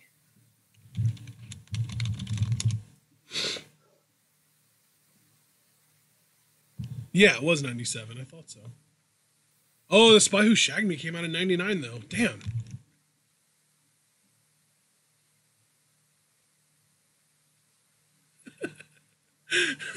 Javaris. Dr. Evil, can I paint his Vinky gold? That whole movie. Jesus Christ. I feel like that movie, like, maybe not all 3 of them, but at least the first one pioneered, like, a whole new generation of humor. Yeah. It's weird.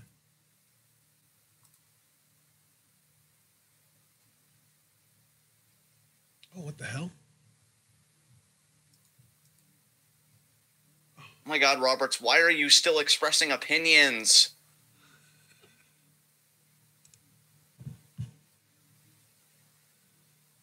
So yeah, what is the deal with Worlds Collide? What are we doing with that? It's gonna happen. It's gonna happen the day before the Royal Rumble, and there you're seeing we're getting Undisputed Era versus Imperium. Well, no, what I mean is, what is Twitwow's relationship to it? Like, are we covering the kind of Man Worlds Collide? Like, what are we doing? I do not know. We'll have to see the full card before we make a decision on whether we react to it or not. All right, fair enough. If they add women and we get, like, Io versus, I don't know, Tony or some shit like that, I don't know. I just don't know. We'll see. They could do Io versus Piper Niven, because I think Io is, like, one of very, very small handful of women in the world that can deadlift Piper Niven. But that's insane. Piper Niven is cleared to wrestle by then, because I know she had the whole Bell's palsy thing recently. Right.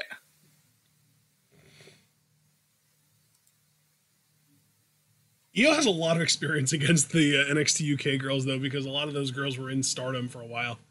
Like Zaya Brookside, Piper, Jazzy, Tony, of course, Kaylee Ray. They were all in Stardom at some point, like within the last couple years even. It's crazy. Hell, Zaya Brookside was in Stardom earlier this year. Back in, like, I want to say, like, May or June even. Like, that recently. Oh, Bianca getting a video package. Nice. Man? Oh, okay. There you go. Yeah, you know what? That's one cool thing about Rhea being champion is now Io and Bianca can get back in the fucking title hunt. There you go. Where they belong. Yeah, speaking of Io, I'm glad you mentioned that, yeah.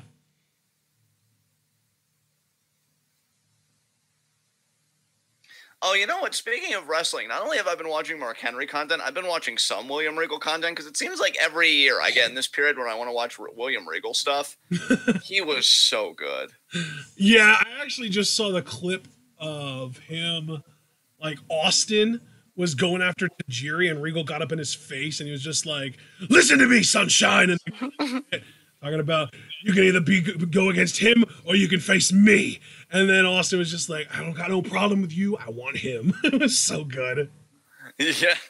I watched Regal. Yeah. I watched Regal's promo right when he was about to have that match in NXT against Cesaro. And just the way he talks about, like, I never achieved my goal of becoming world champion, but, you know, that's my fault because of the mistakes I made. Like, Regal's one of like the old guys. He's kind of like Suzuki in the way that he's just so endearing, and you even root for him even when you know like he's, and to put it in his words, the late autumn of his career. Regal's just all the respect in the world to him.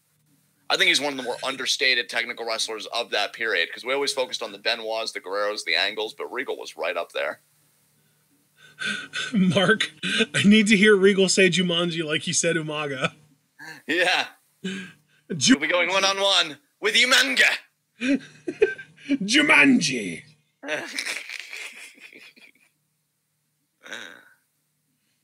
Oh, man. Two of my favorite Regal matches, oddly enough, but only because you could really see Regal be Regal, like that guy that you always used to hear about, like fighting in Blackpool for money, was in 2006 against London and Kendrick in back-to-back weeks. Because seeing him ragdoll those guys who were cruiserweights, and that was when I saw the Regalplex for the first time, was I think against Paul London. And I popped so fucking hard. I'm like, what the hell was that? How did it only get a 2 count? What?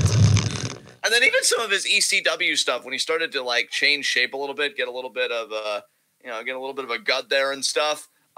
Even his stuff there was good because his matches with Christian for the ECW title were entertaining. But then again, it was Regal and Christian. You can't go wrong with that. Yeah.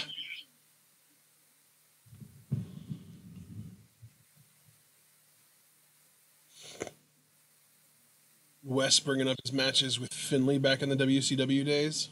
Oh, yeah. Finlay was another one, too. I always have, because I'm thinking about Suzuki, and I've been hearing that, like, Suzuki may be leaving New Japan or whatever, and I always think, like, every generation, you have that one person of the old guard that you wanted to see attain higher success. Now, I know Suzuki is a former GHC champion, but I always wanted to see Suzuki win the IWGP Heavyweight title. I always wanted to see Regal win the WWE Championship, and I always wanted to see Finlay in 2006 become the World Heavyweight Champion. I was a big Finlay fan when he was on SmackDown as a heel. Nice. So that shit was great. Yeah, I shouldn't be surprised by that. You've always gone for that, like, brawler technical style. Oh, Regal took the brass. Oh. Yeah, because I'm watching a clip now since we're at commercial here of Regal. Him versus Triple H, and yeah, I'm going to take the brass knucks. He brought him in first. Wrestling. So good. Mark bringing up the time that Regal used the power of the punch on Big Show and lost because Show fell on top of him. Yo, I'll never forget, though, the one Regal moment that still makes me die. And speaking of things making me die, I just saw Lana and Lashley suck face. And it was the fucking Raw Roulette. And it was the Vegas Showgirls matchup between, Regal and Goldust. Yeah. And it was either, I think Showgirls was one year, but another year they had to wrestle as each other. So Goldust had to look at Regal, and Regal had to look like Goldust. And the bell rings, and Regal's like, just a second. And he does the deep breath like Goldust, and he's trying to compose himself. Oh, dude, Shotzi Blackheart! Oh, wow. Okay, this should be interesting. The ballsy badass! Oh, man. But yeah, Regal's trying to compose himself to do the Goldust deep breath and chop, and you can tell he wants to corpse the entire time, and then he does it. And Goldust just pops him in the mouth with the brass knucks. Oh, comedy gold. All right, Shotzi Blackheart, let's see what you got. Yeah, Shotzi! Wonder who she's facing. I feel like I heard something. Maybe it will be against Io. We've been talking about Io so much. Is it Bianca, maybe?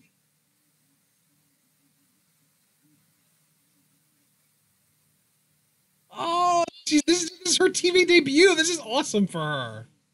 Yeah, they should do this with every like NXT. Yeah, it is Bianca. It is Bianca. Nice, about to whoop that ass. But yeah, every Christmas NXT, they should just have like 2 debuting talents, one for the men, one for the women's. And men could even be like singles or tag teams. You know, this year obviously it was like Austin Theory. And because they know that like not a lot of people are going to be watching, but like just enough, you can use that to see how they handle television experience. Yeah. Like I'd be cool with that.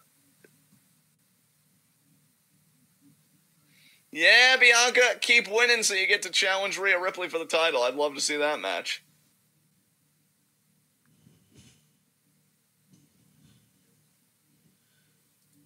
I never needed you at all.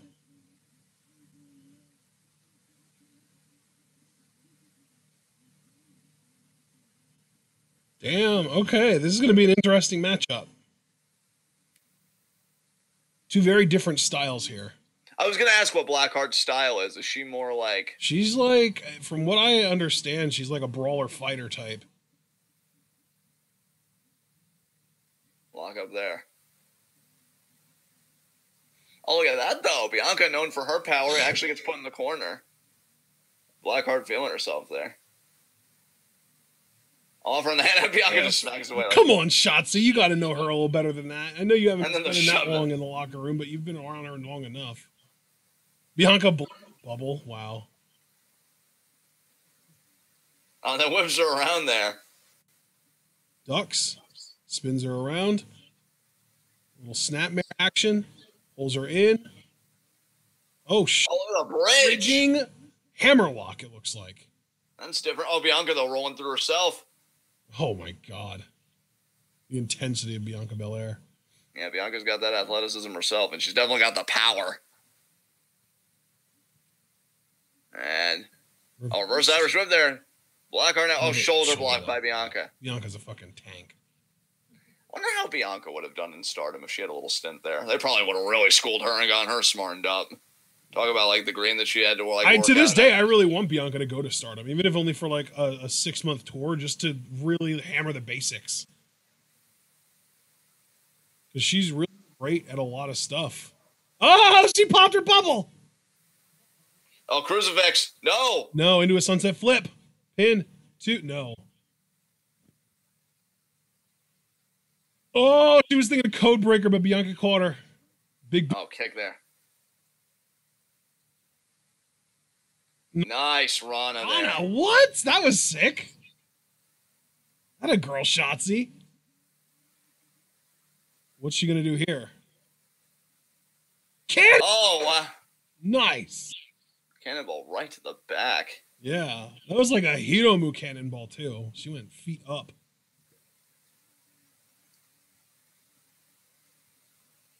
God, I can't wait for Hiromu Ospreay, dude. Dude, that match is gonna blow the fucking roof off. Oh, baseball slide caught though. Bianca might be doing power bomb on the floor. Oh, she did the alley-oop. Thought Blair was gonna land on her feet on the apron, but no, that was face right in the apron. Oh, we're actually gonna screen and at screen. At least a screen and screen though. Bianca now seems to have a dominant foothold in this match.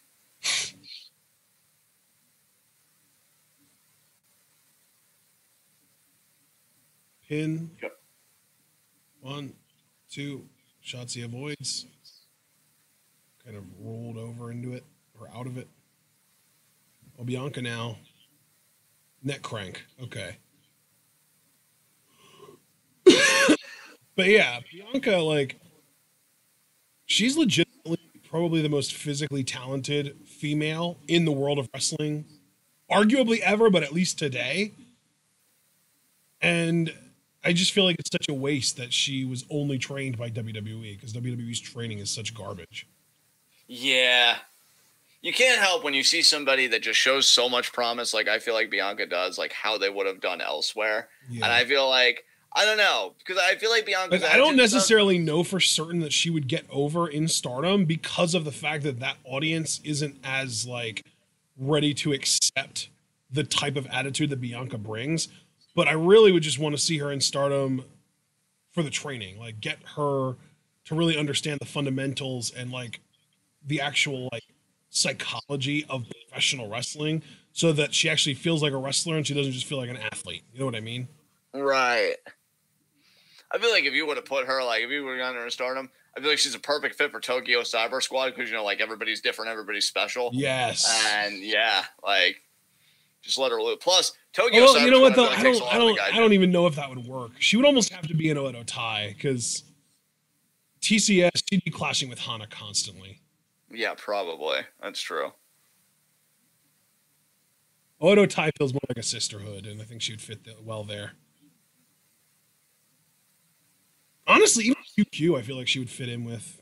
Yeah, QQ. I was even thinking because Bianca definitely has the goods, and she definitely feels superior. So that kind of exactly. fits the QQ monitor. Yep.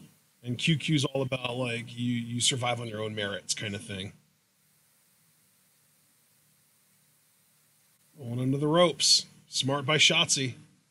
That springboard or a handspring moonsault by Bianca was beautiful, by the way. Yeah, it was. And now just, oh my God, Shotzi there.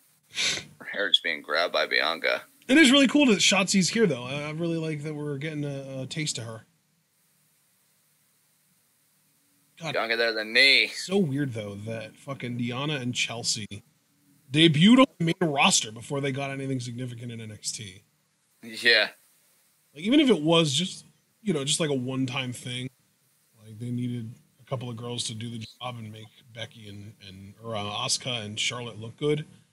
It's still weird to me that they just aren't being used in NXT at all. Right. I don't know. Maybe once Shayna gets pulled up, or pulled over, I guess, since there's not really an up and down anymore, pulled over to Raw to start going after Becky. Maybe that'll be when some of the other girls start getting pushes, or at least start getting featured, like Deonna and Chelsea and Santana and hell, even Shotzi at this point. I'm still really looking forward to seeing what Liv does. I'm reserving judgment until she debuts. Yep. I'm wondering if she'll be in the Royal Rumble. You know what?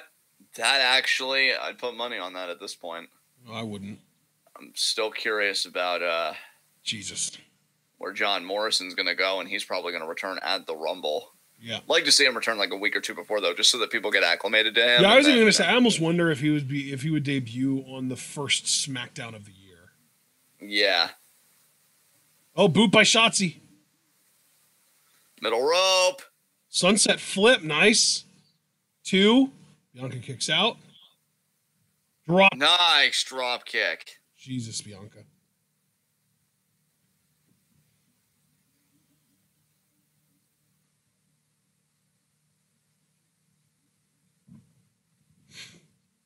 Cravat there. No, Mark, you're definitely not. Mark asked if he's the only one that gets sinister vibes from the Liv promos. I don't think he is at all. There's no way. No, Mark. In fact, Mark, that's actually heartening to hear because one thing I've been hearing a lot is it reminds a lot of people of Emelina, but me and Ash didn't get that vibe at all, and it sounds like you didn't either, which is really cool to hear. Yeah, I really don't get how people can say that. Dude, apparently that latest vignette where she's like looking in the mirror and saying she's not typical, apparently the reflection is looking at us. Somebody pointed that out on Twitter, and I'm like, oh, shit. Yeah. Yes. And back into the cravat goes Bianca. She loves that cravat. Get some knees in there. You gotta escape. Nice. Nice. Arm drag. Oh, forearms. Here we go. Oh, Bianca powering her off. Yeah, Bianca. Oh. Nice. Rolls through. Charging in. Splash. Nice splash there. Middle of the ring.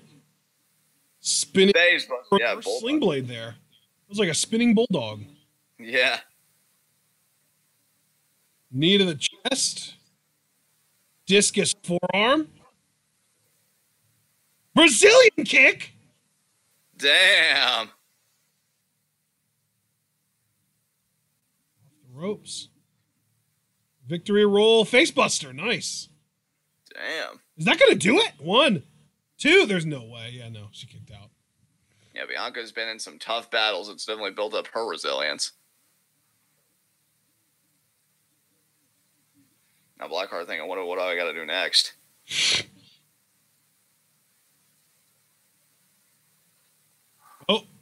Oh, Bianca driving Shotzi into the corner with some shoulder checks.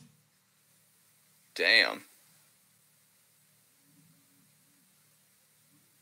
I want Bianca saying, this is what I got. Or Alabama Slam, maybe? Oh, Shotzi fighting out. Look at Shotzi being this competitive with Bianca. Low bridge. Oh, low bridge. Oh. Belair out to the edge. Oh, boot there. Belair hanging on by one arm. Pulls herself back up. What the hell is Shotzi doing here? This is going to be a DDT. Oh, my God. Was. DDT to the apron. What? From the middle rope, too. She jumped from the middle rope on the inside of the ring all the way out to the floor and pulled Bianca's face into the mat on the way there. Oh, now Shotzi going to go to And the up top to the rope. top rope. This match is really competitive. I was not expecting this. This is awesome. What's she thinking here? Oh, She was thinking a double stomp. Bianca avoided it, though. Oh, Missed the boot. Bianca sends her into the top or into the Oh, top. it could be the KOD right here. KOD incoming, yep. And she's going to hit it, too. First try. There you go. Damn. No spear or anything. Bianca just able to power her through. That's it. But you know what, though? I think that also makes Shotzi, in a way, look really legit because the first opening Bianca had, she went for it. She didn't want to stay in the ring with Blackheart any longer than she had to. Yeah, man. She felt that pressure. You can see Bianca selling that head from the DDT earlier, and who can blame her? Jesus. Bianca's like, get her away from me. What the fuck? Yeah. It's Christmas. It was supposed to be easy.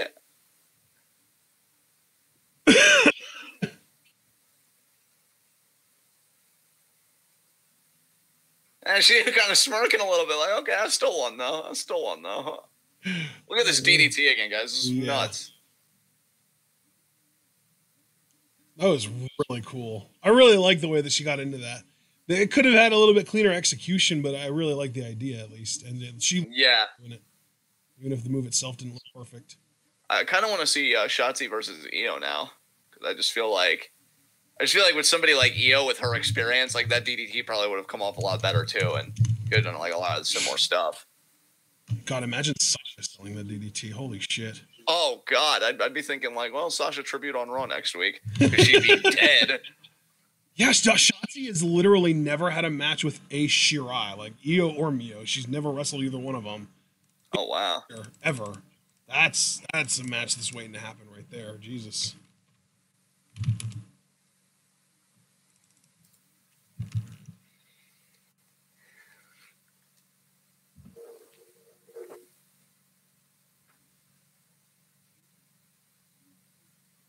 Shut up, Sam.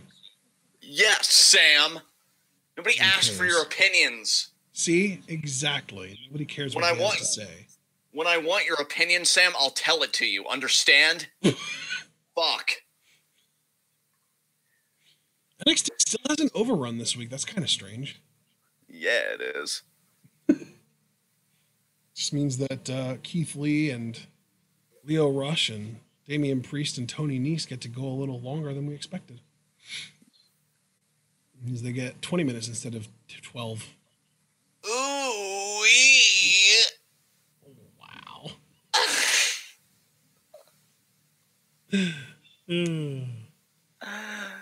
I've really turned up tonight. That was Mr. PBH, wasn't it? Yeah, it was.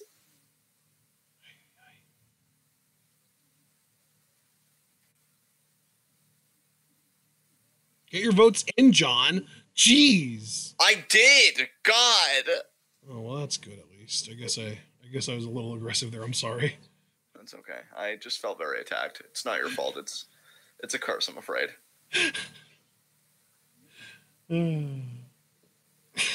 Wes, no bullshit or hyperbole. I legitimately want to kick the shit out of Sam Roberts.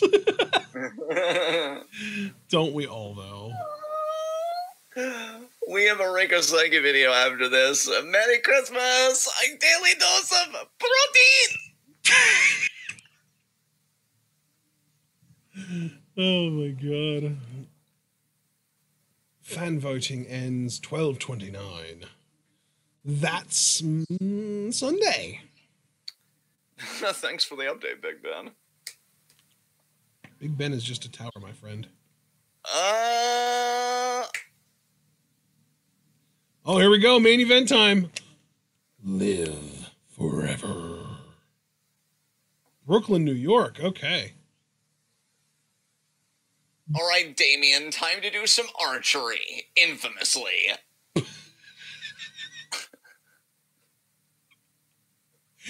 Okay, you got me with that one.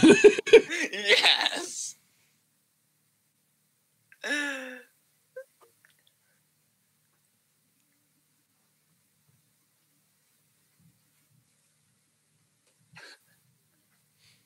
Oh, that's interesting, Wes. We just hate him because he looks like a fucking geek and we don't like him and he has shitty opinions. Why'd you say like you were just being informed of something? No, because I read Wes's message. But okay. I feel like he said something earlier in the chat, so yeah.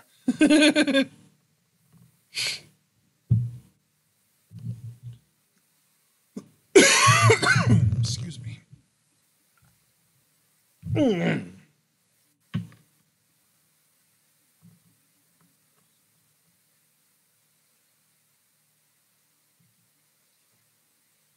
I mean, I don't know, Wes. You're technically right, but I'm feeling really turned up right now, and I'm not ready to agree with you. Yeah, there you go. Mark. Yeah, I'm honestly with Mark. I mean, if it's your opinion that the world is flat, that's a pretty shitty opinion. If it's your opinion that one race is inferior to another race, that's a shitty opinion. Yeah, that's also true. Yep. Or my personal Wes, I will challenge you on that because there are no shitty people. There are only people who make shitty decisions. Boom. Yeah. Nobody cares about your abs, niece. Mundo's coming back with obliques. You're worthless. Look at yourself in the mirror and understand that the best Tony Nese is still the worst Tony Nese relative to John Morrison's usual existence. You fucking suck. Go die alone. Oh my God. I mean, I knew you were turning up to 10, but I didn't think you'd take it up to 11 there at the end. I'm proud of myself personally. I do the job to no fucking man. Lio Rush. Remember when everyone hated Lio Rush? Yeah. Wes wasn't expecting that from me at all. He's like, Jesus, dude. yeah. Like I said, I wasn't expecting Mark Schoeneman's even like, yeah, bet you didn't compute that, did you, Mark? Why is Lio Rush wearing an elf costume? Because he understands that he's an entertaining stature, and he uses it to his advantage to get cheap pops. It's supposed to be a heel. I mean, not in this match, though. He's teaming with Keith Lee. What did you expect? A heel and the babyface to be on the same team? That's why he should have been the one to face Gallagher so that Swerve could have been Keith Lee's partner. It makes more sense. Next alignment tag teams are just bananas. God damn. I really tried to stifle that, and I just let it out. I know you did.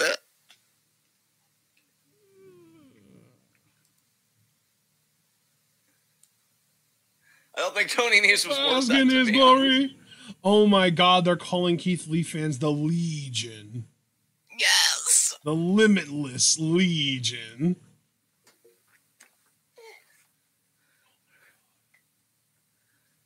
For he is limitless. Keith Lee about to turn up right now. He has a Santa hat on and a plate of cookies. Are you going to share those, Lee? Yeah, with the fans at ringside, obviously. Goal. I mean, did you make enough for everyone in the arena? Oh, he's just going to eat one. That's kind of a dick move. Oh, you thought I was going to toss these? Oh, no. Are those like ginger snaps? Oh, he's offering a plate to Leo. Oh my God, what a good tag team partner. If they're not snickerdoodles, Keith, are you even doing it right? I mean, probably. It might be gingerbread cookies. I honestly don't see the appeal in gingerbread, but then again, I also don't see the appeal in candy canes. Like, Christy and Chris, I've seen them eat, like, a lot of them, like, just the last few days, and I just never got it. Do you know what I don't see the appeal in? What's that? Candy corn. Agreed. It's weird. Peeps. Yeah, Peeps are gross. Peeps I'm glad we all agree about that. Yeah, Peeps should only be microwave for entertainment value. That's it. That's the only reason Peeps ever sell is because people want to microwave. It's like, I want to start a YouTube channel about microwaving things. Where do I start? Of course, the quintessential microwaving object, Peeps. Right Have you ever microwaved a marshmallow? No. Like, I know that Peeps are basically just marshmallows covered in sugar, but I went through a phase at one point where I really wanted a s'more, and we had marshmallows in the house, but like I didn't want to like light a fire to toast it properly. So I tried microwaving it, and it just fucking blew up. Now, to lower your expectations, I don't mean it exploded. I mean like it literally just enlarged. Oh.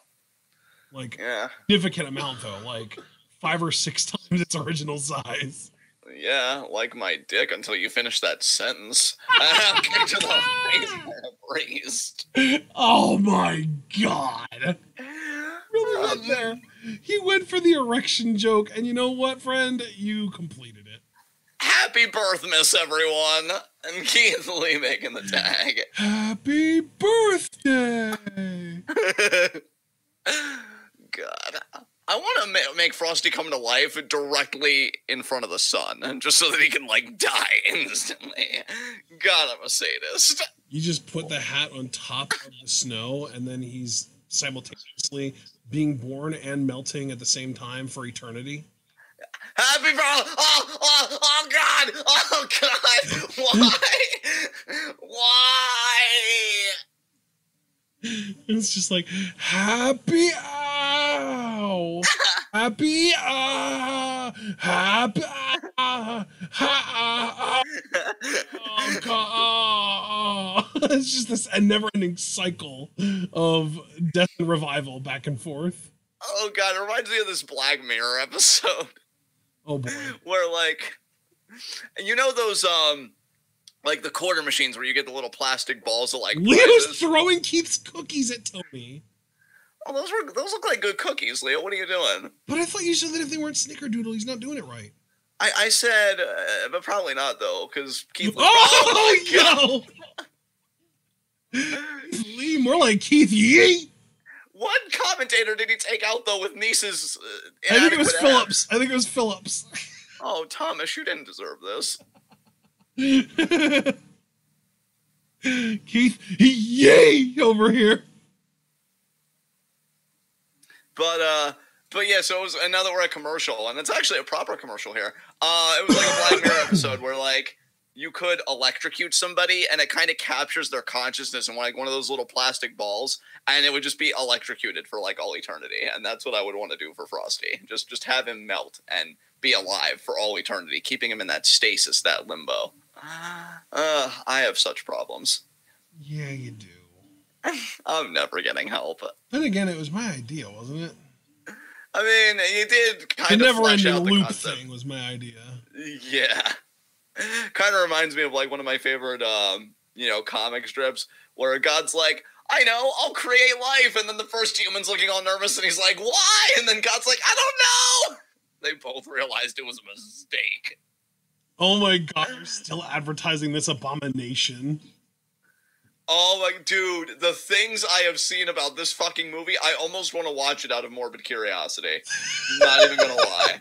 I'm like I was watching like a year-end, like a recap of the worst things that happened in 2019 yesterday, and the dude talked about the Sonic trailer the way that it originally came out, and he was just like, I was really interested in this when he looked like a horrible abomination, but now that they've made him look passable, it just looks like it's going to be an okay movie, and I'm not going to go watch it. Them fixing Sonic has officially made me less interested in going to the theater to watch this movie.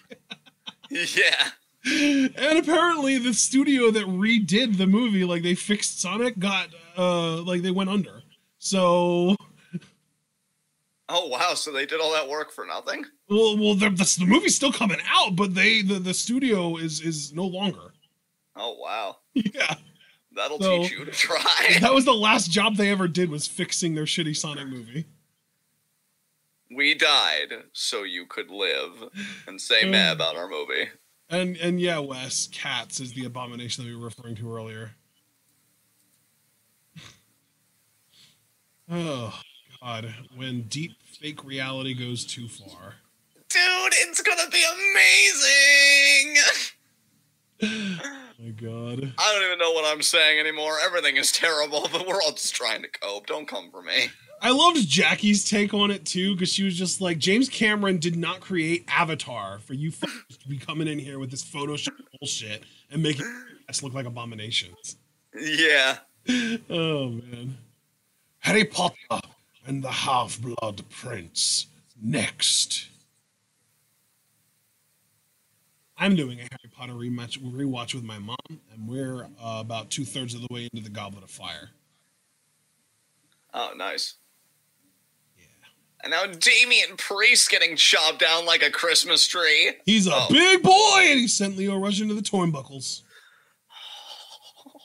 Oh my God. Oh, what a shot to the face. What was that reaction even for? I mean, I feel like I'm evolving, but I don't know. It's weird. Wow. The little turnbuckle. What an elbow! What? I thought you were at final stage of evolution. I don't know what's happening anymore. I just throw there. I'm disappointed now.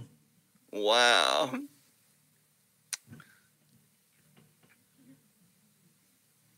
Now Keith Lee trying to shout encouragement, or maybe he's barking orders. I don't know. My volume's on mute. There's Tony Nese. Oh, isn't my physique so impressive, guys? God, I am so happy that Morrison's back, because it just means that Nese and fucking Sethington, like, everyone's out of a fucking job. I mean, Wes, I'm not trying to say that he created the story of Avatar. I'm just saying that he created the movie itself. Like, the ridiculous amount of technology that he literally had to wait to be invented so that he could do the proper face and motion capture that he did with that movie. Like, that movie wasn't a great movie because of the story. It was a great movie because it was the experience. Yeah, it was. Well, actually, no. I actually walked out in that movie. What am I saying? I don't know. I'm still turning up. I thought you said that you never even bothered to see it, and that someone tried to watch it at your house one time and you fell asleep or something. I know, that's why I corrected myself. I'm like, yeah, I didn't even know why I said yeah, it was, because I walked out when somebody, like, tried bringing it over. And, like, I went back to my room. I just got bored with it. So. Yeah. Well, yeah, that's because it's really, like I said, it's an experience. It's something that you have to see in 3D in theaters to fully appreciate. Yeah. I think most people that have seen it wouldn't be like, oh, the story's so amazing and unique and original. It's just like, you just go to the theaters and you just sit there and you just immerse yourself in that world for 2.5 hours, and then you get fucking depressed when it's over because you have to come back to the real world.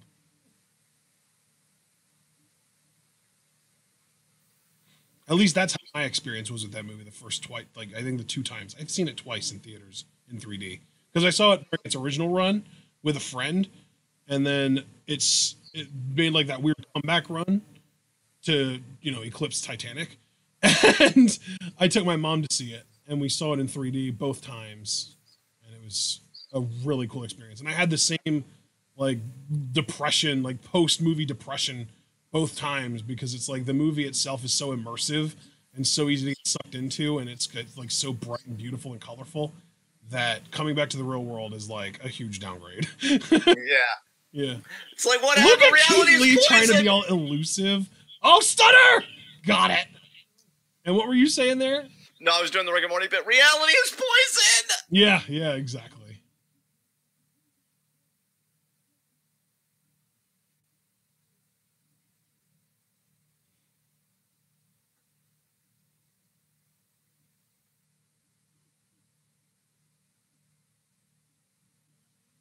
Tag and tag. Here we go, the big boys are in.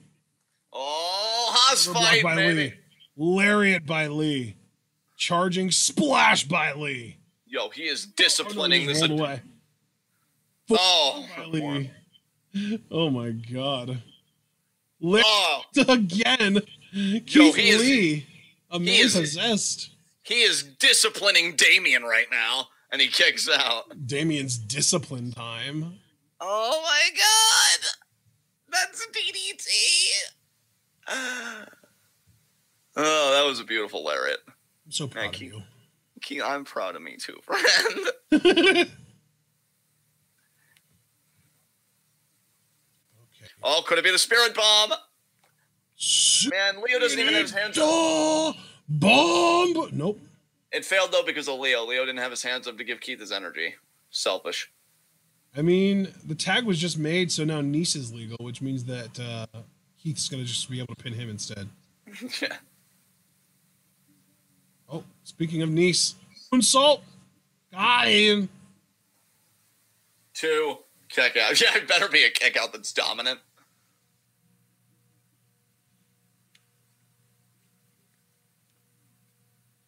Oh my god. Oh my god. Leo gets the tag now. So is Leo going to get the winning pin to close this off? That'd be interesting. Oh, Leo, what a Rana. Beautiful. Wow, Nice with the weird, like, Matrix escape. Oh, Lee. Superman forearm.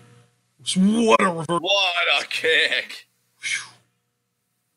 That angle. Oh, and here comes Keith. Oh, is he? Oh, but Priest pulls Keith down. The cookies. No. Oh, no. Oh, Priest no. with a choke slam on Leo onto the apron. I gotta say, this bullying has been pretty quality.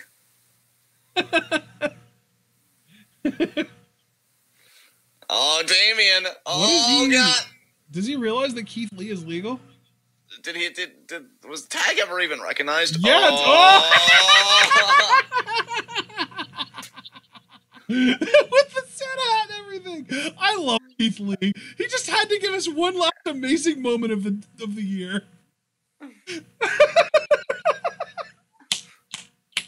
That was amazing. Oh, Nice, what are you doing? He caught you like a little baby. Oh, he just made the naughty list. Oh, there goes the Santa hat. Oh, and he caught Priest too. He's going to powerbomb him onto the apron. Or just throw him into Nice. Now he's going to powerbomb him onto the apron. Spirito Bombo! God, Nice, why are you so weak, bruh? I mean, he is a cruiserweight going against a super heavyweight. Do you even lift enough?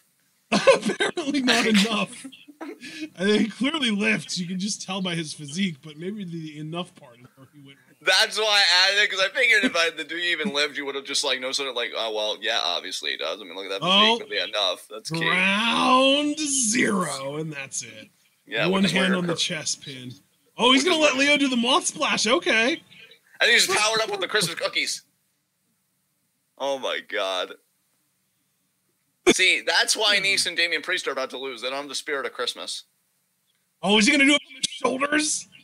Oh my god, he is. This is amazing.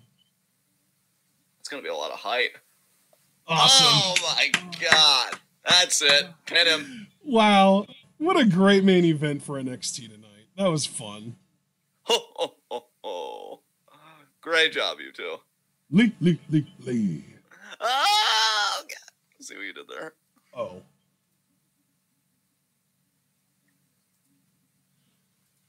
Oh, that was fun. This is a really good episode of NXT. Yeah, it was very enjoyable. That's poor Tom Phillips, man. Oh, Neil chucked. Oh my god. That athleticism from Nice, though. He jumped from the floor to the apron and then from the apron over the top rope onto the middle rope on the perpendicular side of the ring. That moment from Keith. He's done that twice in 1 month now. Oh my god, he's brilliant. So what do you think about this episode of NXT, John? I enjoyed it, man. I thought it was quite nice. I'm really looking forward though to NXT in 2020 because I know we're doing the awards next week, which we won't be covering. Again, that'll be like a night off for us from NXT. But then when we really get it underway the week after, it's going to be, I think, a really fruitful year for NXT. You've got Rhea as women's champion, and Undisputed Era still has all the belts. So it's going to be very interesting to see who takes it off of them. That's gonna be it. That's gonna be it for us here tonight, everyone. Yeah. We do hope that you all enjoyed NXT and our reactions. We have Q&A tomorrow. I don't know if you remembered that, John, but we have Q&A tomorrow. Oh, I remembered. I hope I'll be in good enough shape for it. I assume I will be. But yeah, we're only guys, going live at 7, and your whole thing's at what, noon, right? Well, yeah, my thing's 12:20. I should be getting home like around 3, I'd guess. Yeah, so. A little after 3. So here's to hoping you're fully recovered. But then I don't think, do we have anything until Sunday, or actually Monday even now? I think we changed it around. Let me look. Oh, we have the catch-up commentary on Friday. That's right. Yeah, that's okay. So we have Q&A tomorrow, and then we have our catch-up commentary on Friday after SmackDown at 10:30 p.m. Eastern Time. And then we get the weekend to ourselves. And then Monday, we're going to be live reacting to the year-end climax. Tuesday will be our year-end awards. Wednesday, nothing. Actually, Wednesday, 5 Fave 5s at 6 p.m. Eastern Time. Thursday, nothing. And then next Friday, January 3rd, begins Wrestle Kingdom weekend. Oh my fucking God, the hype. I know, dude. I can't. Dude, that Wrestle Kingdom card, I mean, we're previewing it, so I'm not going to say much, but like, I'm fanning myself, fam. Kidomu is back. That, again, I know we're previewing it, so I'm going to save all my remarks. I got a lot to say, guys, in a good way, in a really good way about this Wrestle Kingdom, but we'll see for that. We'll see you for Q&A tomorrow. Everybody have a great remainder of your Christmas. I know New Year's is only a few days away. I love you guys. Whatever holiday you celebrate, happy holidays to every TwitWow supporter. You guys are amazing, especially those of you that have been following us to Twitch as we work this YouTube stuff out. You guys are awesome. Thank you so much. Have a great rest of your night. We'll see you tomorrow. And beyond that, just have a great rest of your week heading into 2020. So yes. Ladies and gentlemen, we hope that you enjoyed. If you did, here on Twitch, remember to follow. If you're on YouTube, remember to like this video. You can also subscribe to the channel and click the bell icon on both services, Twitch and YouTube. If you click the bell, you can get notified whenever we go live on YouTube. I mean, at this point, until we get our live streaming rights back on YouTube after the fraudulent copyright strike, it's going to just be YouTube video uploads on YouTube because we're going to be doing all of our live streaming here on Twitch. So in the meantime, you can follow us and click the bell icon on Twitch so that you can get notified whenever we go live on Twitch. You can also follow us on Twitter, both of us, and that'll also kind of allow you to get more up-to-date kind of when we go live and schedule changes and all that stuff. I have the schedule pinned on my Twitter. John, you can reply to his pinned tweet for Q&A questions, which again, Q&A is tomorrow at 7 p.m. Eastern Time, so you want to make sure to get your questions in before then. And you can also like our Facebook page, buy our merch on Teespring, donate to our Patreon, and share this channel and this video with all of your wrestling fan friends and let them in on the best kept secret in the YouTube wrestling community. I gotta say, by the way, I'm low-key a little bit excited about this Twitch thing because there's a possibility that YouTube keeps like dragging it out and shit. And I'm just thinking, like, I wonder if like Royal Rumble comes around and we're still on Twitch.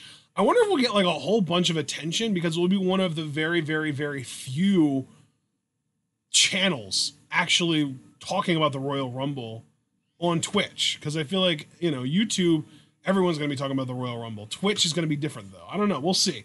But like I said, share the channel, share the video, all that fun stuff. And, you can be looking forward to our Q&A tomorrow and then our WWE catch-up commentary on Friday. Again, that's at 10:30 p.m. And I already kind of went over next week's schedule. We've got Stardom on Monday. We've got year-end awards on Tuesday, 5 Fave 5s on Wednesday.